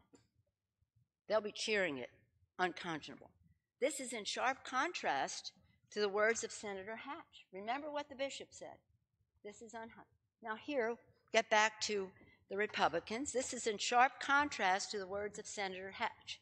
He said, now he's the chairman of the Finance Committee in the United States Senate, an author of this bill. And he said, I have a rough time wanting to spend billions and billions and trillions of dollars to help people who won't help themselves, won't lift a finger and expect the federal government to do everything. How about that? Tell that to the moms we just saw speaking out with their children, children with disabilities, who wonder, how could this be so cruel? This is an act of misery, not according to Senator Hatch. And that's in terms of getting back to our bishops. In his encyclical, God is Love, and I've said this to you before, my colleagues, but with obviously no effect on the Republican side, Pope Benedict quoted the urgent moral wisdom of St. Augustine. 17 centuries ago, my colleagues, 17 centuries ago, St. Augustine said, "A state which is not governed according to justice is just a bunch of thieves." Pope Benedict went on to say, "The state must inevitably face the question of how justice can be achieved here and now." And he cautioned against, in his words, the danger of certain ethical blindness caused by the dazzling effect of power and special interest. My colleagues, is there justice in a bill that rewards corporations shipping jobs overseas, jobs of hardworking men and American women and veterans shipping those jobs overseas? Is there justice in that? No, I don't think so. Is there justice in a bill that spikes health care premiums and may add 13 million Americans to the ranks of the uninsured? No justice there. Is there justice in a bill that raises taxes on 86 million middle-class families? Here we are. Raises taxes on 86 million middle-class families, and they try to present the delusion that it's a middle-class tax cut. Is there justice in a bill that hands a breathtaking 83% of its benefits to the wealthiest 1% of Americans? 83% of its benefits to the top 1%. Is there justice in a bill that explodes the national debt to give the wealthy and the well-connected a break and sticks the debt with our children? Is that justice? I didn't think you thought so. I wish our Republican colleagues would join us. This GOP tax scam is simply theft, monumental, brazen theft from the American middle class and from every person who aspires to reach it. The GOP tax scam is not a vote for an investment in growth or jobs. It is a vote to install a permanent plutocracy in our nation. They'll be cheering that later. It does violence to the vision of our founders.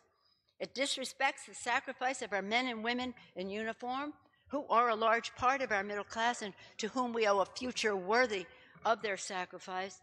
And it betrays the future and betrays the aspirations of our children. It morally demands a no vote from every member of this House of the people. With that, I yield back the balance of my time. Gentleman from Texas. Mr. Speaker, I'm very proud. Yield 1 minute. The gentleman from California, Mr. McClintock. Gentleman from California is recognized for 1 minute. Thank you. And Mr. Speaker, I opposed the original House bill because it severely limited or abolished broad-based deductions, resulting in higher taxes for many families in high-tax, high-cost states like California. Thanks to Chairman Brady's leadership, this bill has largely addressed these objections, and in commendation with much lower rates, it assures that nearly every California taxpayer will pay lower taxes. More important still is the higher wages and better jobs it means for all Americans. Last Friday, I toured a local company that makes the active ingredient for certain drugs. Yet the actual medicine is not produced here. It's produced in Ireland because The chair has detected a disturbance in the gallery in contravention of the law and against the rules of the House. The Sergeant at Arms will identify the person or persons responsible and have them escorted from the House chamber. Wow, are you guys catching this? A little bit of protest going on outside of the House chambers as they are there giving some of their final remarks before this House vote, which we anticipate to be soon this afternoon, like we were mentioning.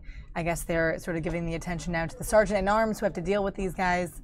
Not quite sure what goes on in these scenarios, but let's listen in for more. It's making it at least a little bit exciting, right, guys?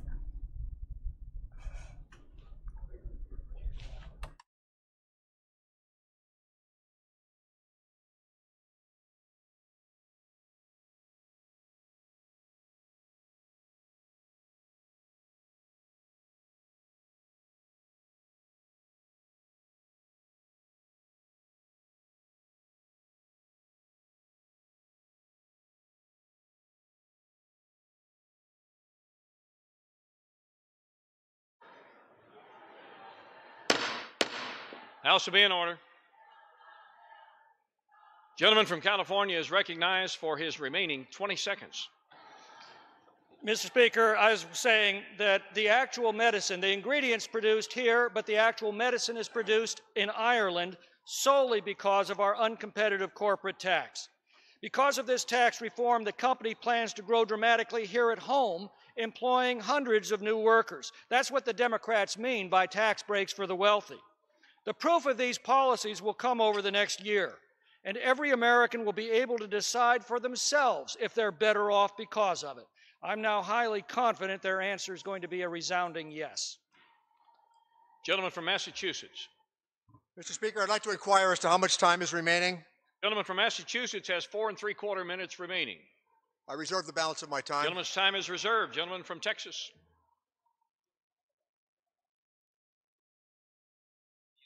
4 minutes, Mr. Speaker. Gentleman from Texas is recognized for 4 minutes.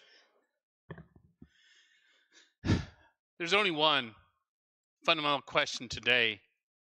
Who gets to decide? When Americans work hard for their money, who gets to decide what you do with it? Is it you, or is it some nameless, faceless government worker here in Washington? When a family with young children, is working feverishly to fund their kids' future, who gets to decide how they spend their money? Them or Washington? The single mom fighting every day, trying to get by and give a good life to her daughter, who decrees where her money goes? When a Main Street business owner, when they work late into the night and through the weekend, risking every penny they own to reach their dream, who gets that meager profit each day? Does it go to you, who earned it, exhausted at the end of a long day, or is it grabbed by a federal government who doesn't even know your name, except on April 15th? Our communities have watched their companies, jobs, and futures move overseas for too long. Our local businesses, they've been fighting other countries with one hand tied behind their back from an old, outdated tax code. They deserve a new tax code that allows them to compete and win anywhere in the world, especially here at home. And when they compete and win, who decides where that money goes? Today, Washington says spend it overseas. Our new tax code says bring it home. Spend it here in America to grow our jobs, our paychecks, our communities. That's why this moment is so important. Opponents of this tax bill, they don't really worry about tax cuts for the rich. They worry about tax cuts for you. Because if you spend your money, they can't. If you have the first claim over your earnings, they no longer do. And if your dreams come before theirs, everything in Washington changes. Everything. Given a choice between the federal government and you, we choose you, hardworking American taxpayers. We choose you, the only special interest that truly matters. Americans deserve a tax code for a new era of American prosperity. We deliver on that promise because it's your money. Speaker, I yield back. In reserve.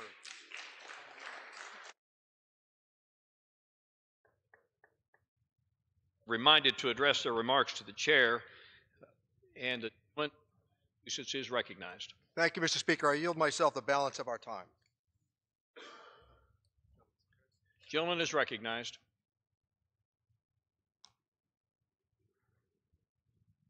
So in 1 month, we have taken the entire revenue system of the country without one public hearing, without any witness testimony, without the solicitation of one expert.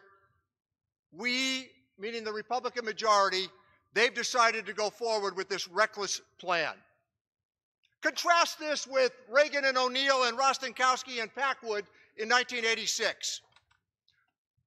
When Gephardt and Bradley first offered their bill in 1982 on tax reform, 4 years ensued before the measure came to the floor for passage, and in that time, 450 witnesses offered testimony. Every expert from every nook and cranny in America was invited to offer their vision of what a better tax system might look like. And to those individuals, and I knew them all because I went to the committee when Mr. Rostenkowski was the chairman, they saw that as the fabled achievement of their time in a bipartisan manner. And you know what else? Secretary Reagan and Chief of Staff Jim Baker sat through the markups on that tax reform measure. Now, Secretary Mnuchin instead has said, nobody at the top will get a tax cut. And then they cut the rate from 39.6 at the top to 37. Well, nobody at the top will get a tax cut. We're going to double the exemption on this estate tax so that you might now keep $22 million rather than $11 million without any formalization of taxation. And my friend, Mr. Brady, and he is my friend, he spoke before about the people's money. Well, you know what the people's responsibility is? 1 million new veterans from Iraq and Afghanistan. That's the people's responsibility. When we talk about responsibility and the people's money, Medicare is the people's responsibility. Social Security is the people's responsibility. Medicaid today, as we celebrate the extension of life expectancy in America, Medicaid now cares for people with dementia and Alzheimer's disease. That's the people's responsibility. They have carefully taken theology and wed it to science fiction. Remember what we've heard around here all of these years? Don't worry, tax cuts pay for themselves. That was the offering in 2001, $1.3 trillion worth of tax cuts. Well, we get to 2003, another $1 trillion worth of tax cuts. And by the way, there was time in between for a repatriation holiday at 5.25, all advertised on the basis of job creation. And layoffs ensued almost the next day. This money is going to be used for stock buybacks and dividends. There will be little investment in this last opportunity where we should have invested in community colleges and vocational education and apprenticeship programs. 6 million jobs in America go unanswered every single day because of a skills alignment problem and also the horror of what opiate addiction has done across the United States and has sidelined 2 million people. So what they're telling us today is the following. We've got tax simplification. What happened to the postcard? As I said earlier, we're going to have to carry around a billboard for tax simplification to figure out what's in it. They keep talking about phase-ins and phase-outs. I'm telling you, we'll all be passed out by the time they get done with this. This is more complexity. And wait till people have a chance over the next few weeks to sort what's in this bill. But here's something you might give some thought to. The bottom quintile, you're going to get $60 a year. The second quintile, you're going to get $380 a year. The top 1%, they're going to get $51,000 a year. And the top 0.1%, they're going to get $193,000 a year, all in the name of middle-class tax relief. So as we proceed to the holiday, they're telling us this is their Christmas present. And you know what they're doing with it? It's going to be Christmas hangover debt, and they're putting it on the credit card and adding $2.3 trillion to the federal debt. Merry Christmas.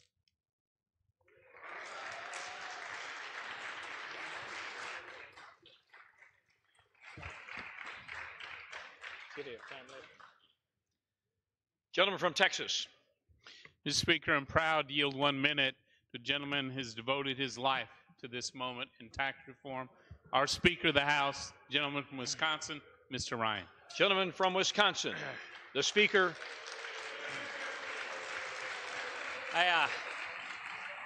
The Speaker of the House is recognized for 1 minute. I appreciate the gentleman. First, I want to start off by thanking all of the members and the staff of the Ways and Means Committee for all of their hard work in putting this bill together. I want to thank them for this. I want to personally thank one of my predecessors from the Ways and Means Committee who helped lay the foundation to get us to where we are today, and that is Dave Camp. Dave Camp did a lot to help us get to where we are. I want to, most of all, commend and express my profound admiration to the architect of this measure, Chairman Kevin Brady.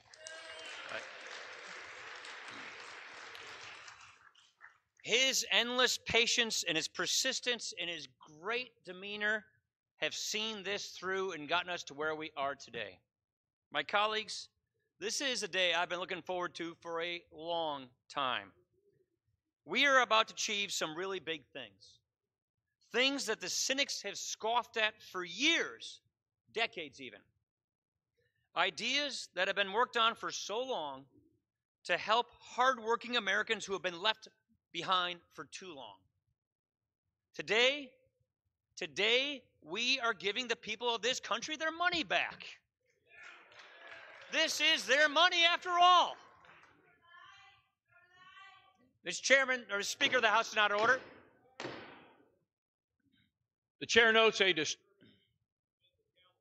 contravention of the law and against the rules of the House. The Sergeant at Arms will identify the person or persons responsible and have them escorted from the House chamber before proceedings will resume.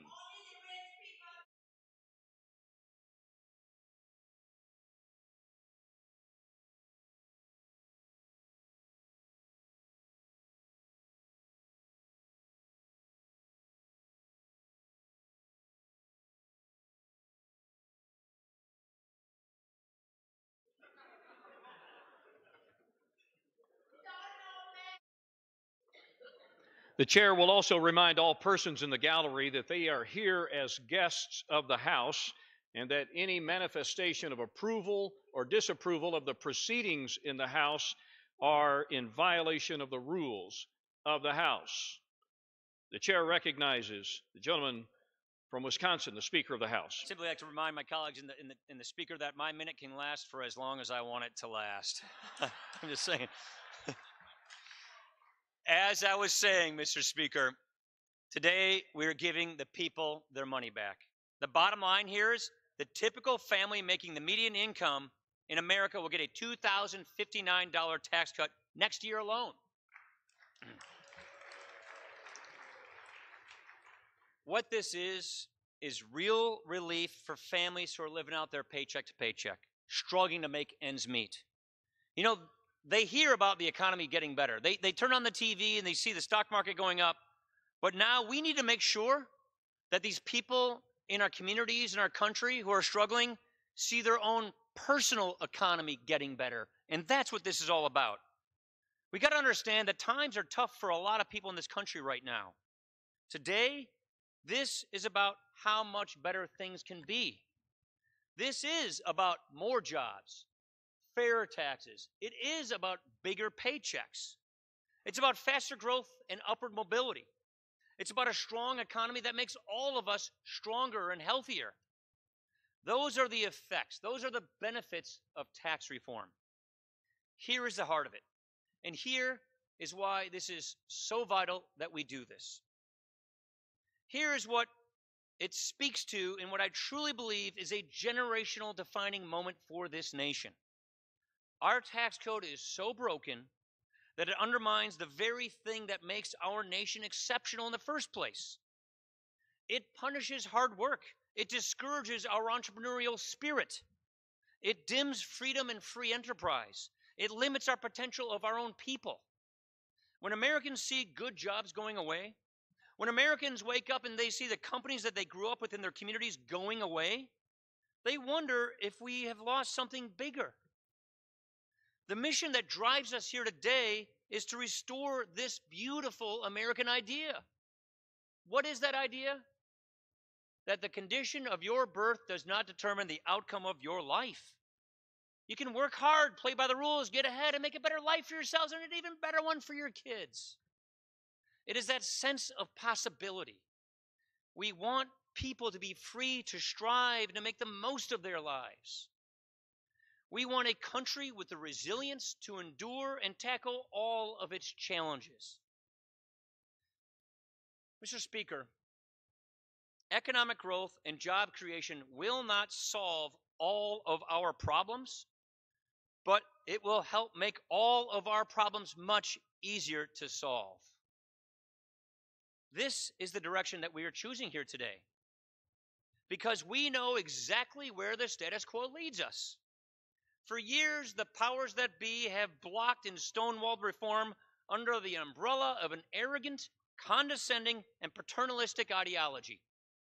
An ideology that seeks to limit mobility, to limit aspirations, to accept less in our lives. It's a view of the world that sees life and the economy as a zero-sum game. Your gain comes at my loss, therefore we can't do it. Look at where this got us. The worst recovery since World War II, flat wages, and an economy just limping along.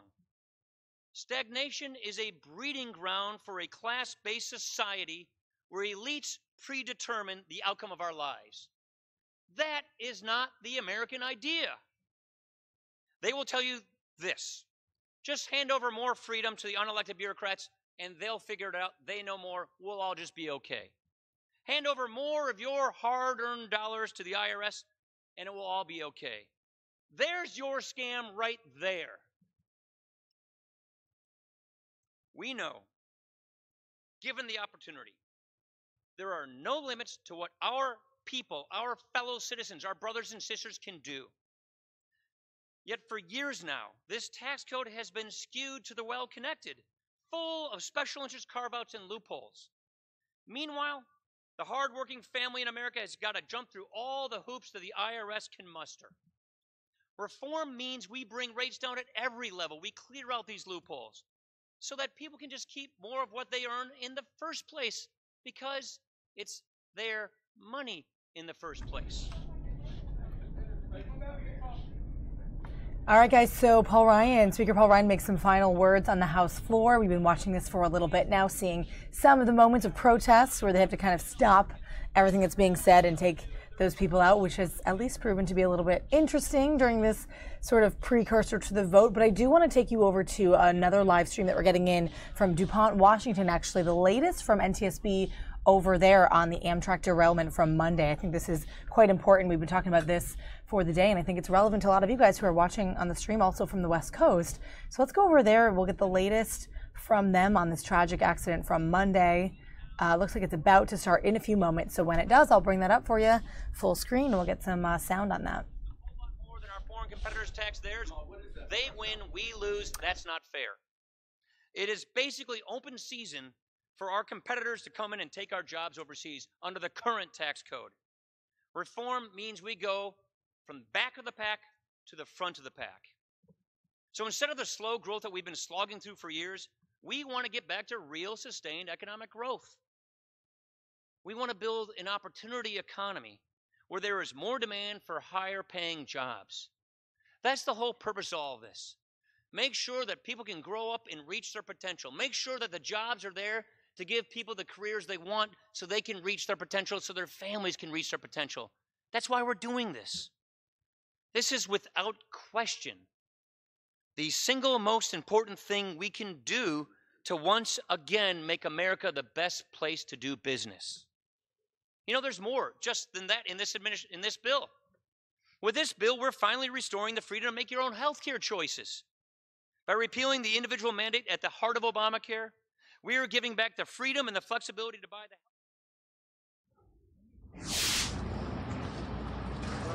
Go ahead. No, I'm just going to take a picture. Oh, okay. Go ahead. Unless you're going to start right. No, I'm not going to start right now. I'll give just a few moments here.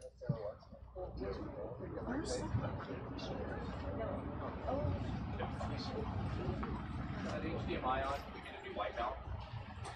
Yeah, who's got a white? Who's got white?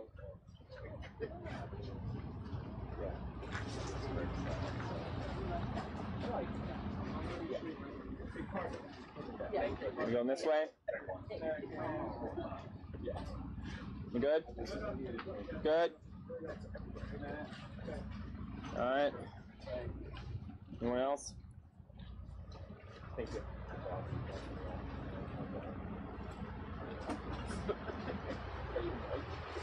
Did you get some photos?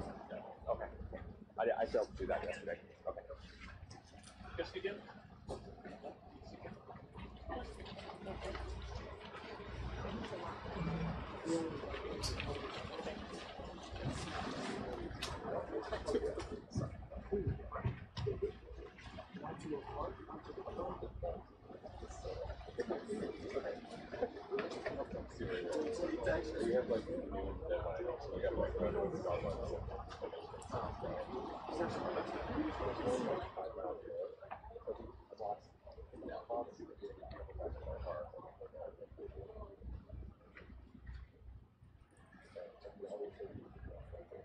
How many of you are going live at 11? Okay. I'll go ahead and give a quick briefing before we get started, just so you guys can be on time, okay? My name is Trooper Will Finn, F as in Frank, INN, with the Washington State Patrol. Today you'll be receiving a briefing from Captain Dan Hall, H as in Henry, ALL, Commander for the area with the Washington State Patrol. Also from Travis Phelps, PHELPS, spokesperson for the Washington State Department of Transportation. Both of these men will be giving you a briefing on the operations for today, and Washington State Department of Transportation will also be giving you a briefing on traffic conditions for today and then going into the next couple of days. Please hold all your questions until the briefing is over, and then we will take those questions. We got a little crazy yesterday when we jumped in there on the speaker, so please let these gentlemen finish, and then we'll take your questions, all right? I think everybody is good where they're at. Please don't crowd around. We're pretty good today. So, all right, any questions before we get started? No? Okay. Give it just a few more moments here, and we'll start right at 11, okay?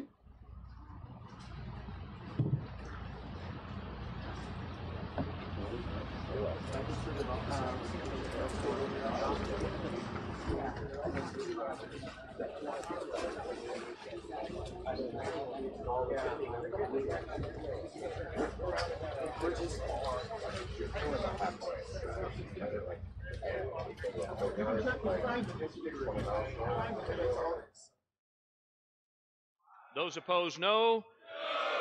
The noes have it. The motion is not agreed to. Gentlemen from Massachusetts. Nays are requested. Those favoring a vote by the yeas and nays will rise. Sufficient number having risen, the yeas and nays are ordered. Members will record their votes by electronic device pursuant to Clause 8 and Clause 9 of Rule 20. This 15-minute vote on the motion to recommit will be followed by 5-minute votes on adoption of the conference report, if ordered, and suspending the rules and passing H.R. 4323. This is a 15-minute vote.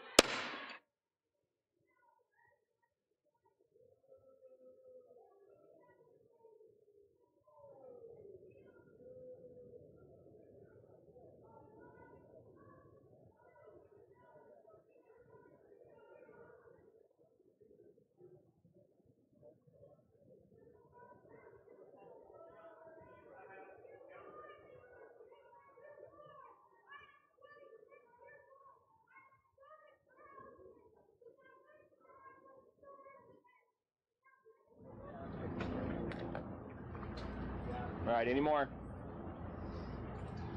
Go ahead.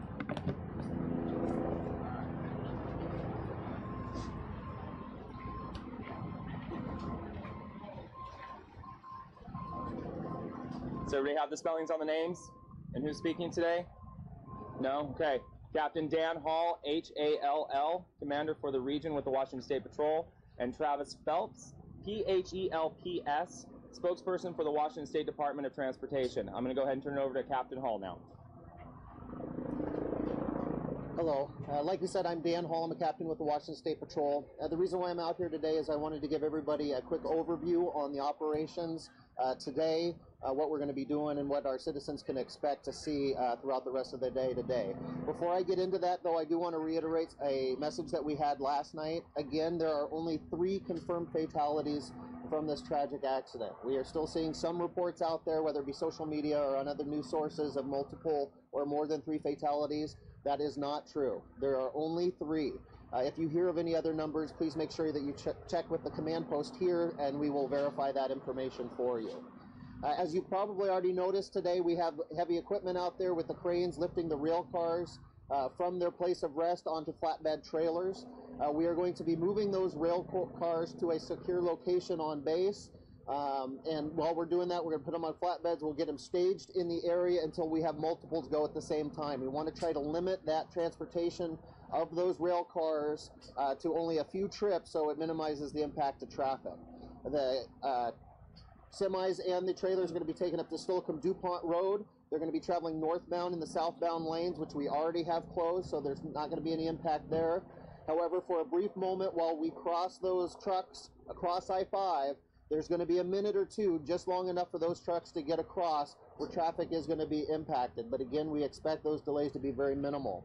Once we get onto Steilacoom DuPont, we are going to try to move swiftly. They are going to be escorted by law enforcement, and DuPont Police Department is also going to be there to help with traffic control. And so again, we are expecting the traffic delays in that area to be minimal.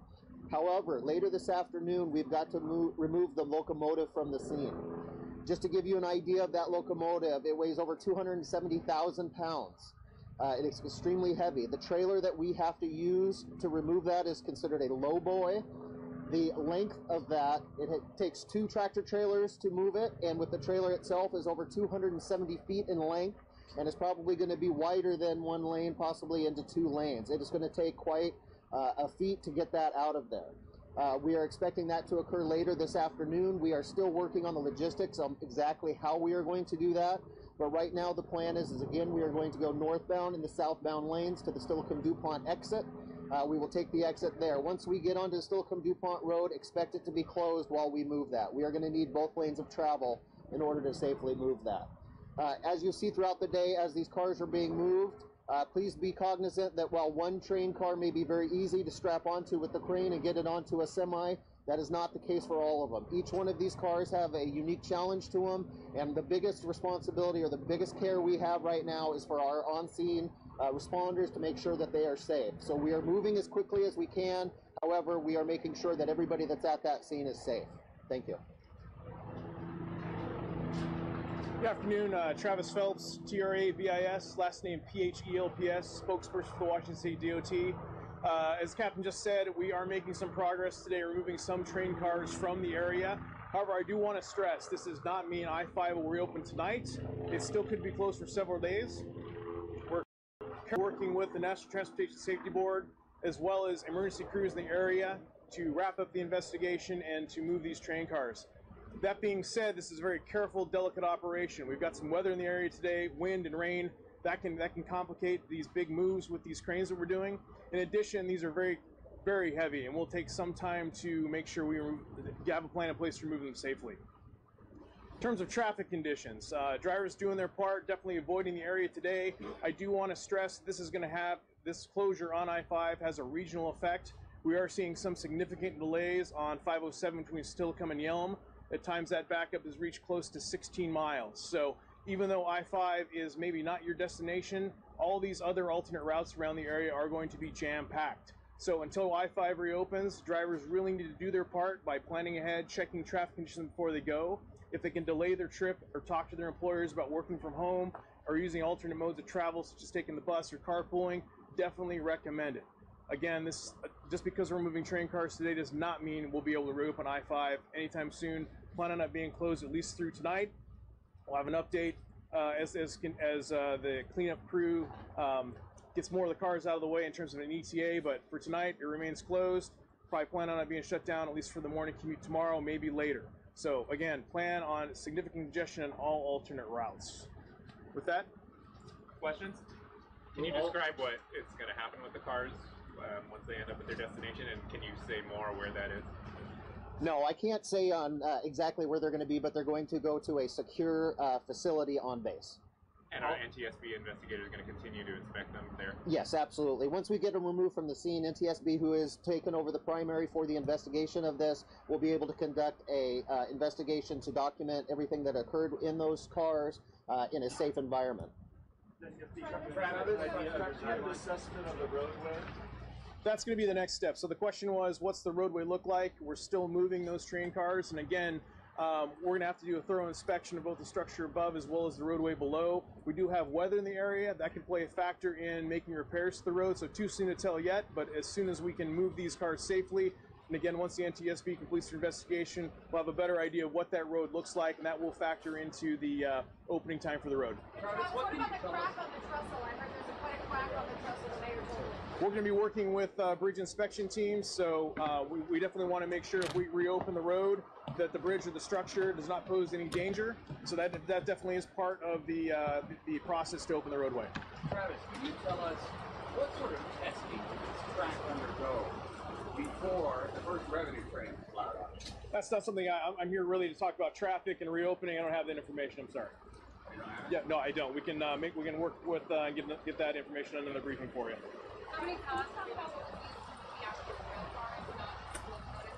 Sorry, what's the question? In terms of picking up the train cars, we're using 2 cranes as well as some flatbed trucks. I noticed all your numbers on the cars are moving, or not all the cars that were accounted for. Not all of them going to this site. I'll turn that over to you. It's more of an ops question there. I apologize. Can you repeat that question for me? The number of cars that you guys gave us earlier do not add up to about 14 of the cars that were involved in the accident. Some of them not moving to this site. No, all of them will be going to the site. Once we get all of them recovered, they will be going to the same site. The only difference is some of those cars are still on the tracks, and those will remain here and be moved by other methods. You talked about those 3 fatalities. Is there a chance that there are any more, or is that all the fatalities? That is all the fatalities. With the caveat that we did have some seriously injured and are in the hospitals, but right now there are only 3. So, sir, you're saying everybody is accounted for? Yes. How many trains are still on the tracks? How many cars? There was a total of 14 with the 2 locomotives. I believe we just moved 4, possibly 5. There was an issue with one of them. We weren't sure if they were going to move on the first wave, but they're going to slowly be moving out. I believe that 4 of them have been removed. How many are still on the tracks? I would have to look at it. I believe there's 2, a locomotive and another car. What was the issue with the one? Plan to remove all the cars before I-5 opens? It will really depend on how we can get it safely removed, if we can reopen it. If we can reopen it and get it removed later, we will try to do that.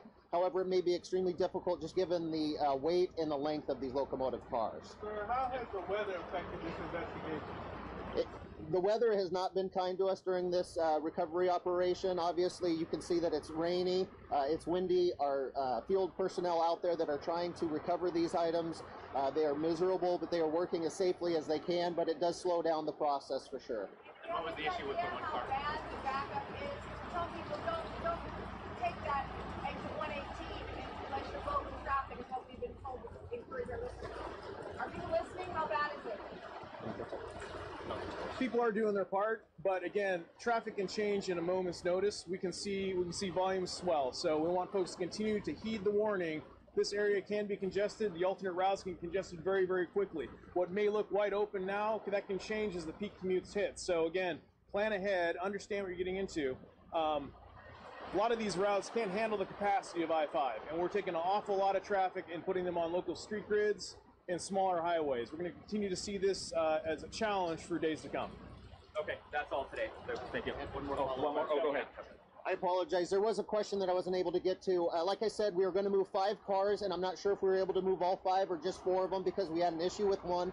The only issue we had with that rail car was how tall it was. It was a different type of car. I don't know if it's a banquet car or whatever, but it's taller. And before we move that, we want to make sure we were safe to do it to get under the underpasses. How long has the site on base been reserved for investigation? I apologize. How long has the site on base been reserved for reservation? That I don't know. I just know we have a spot.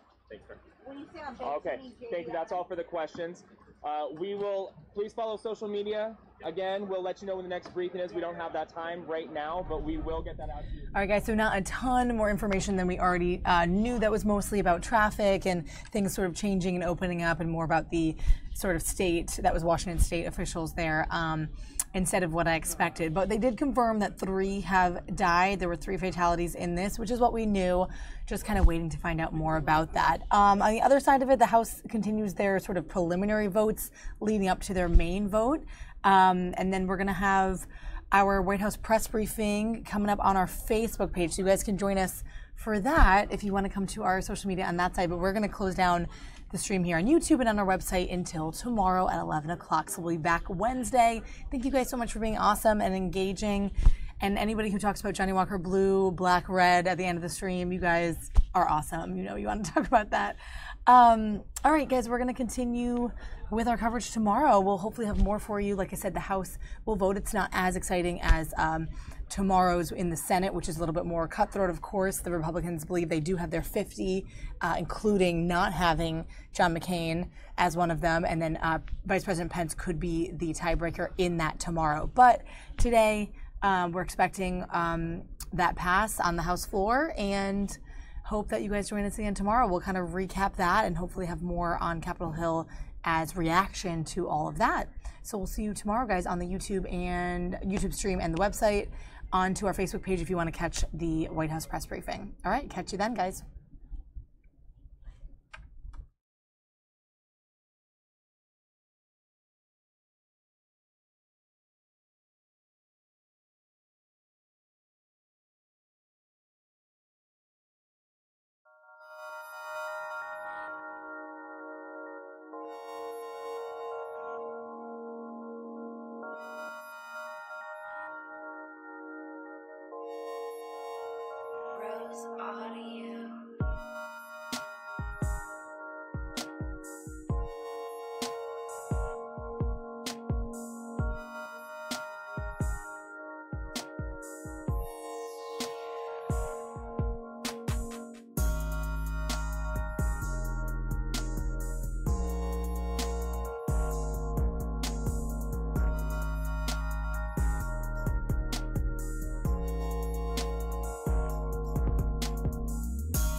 Audio.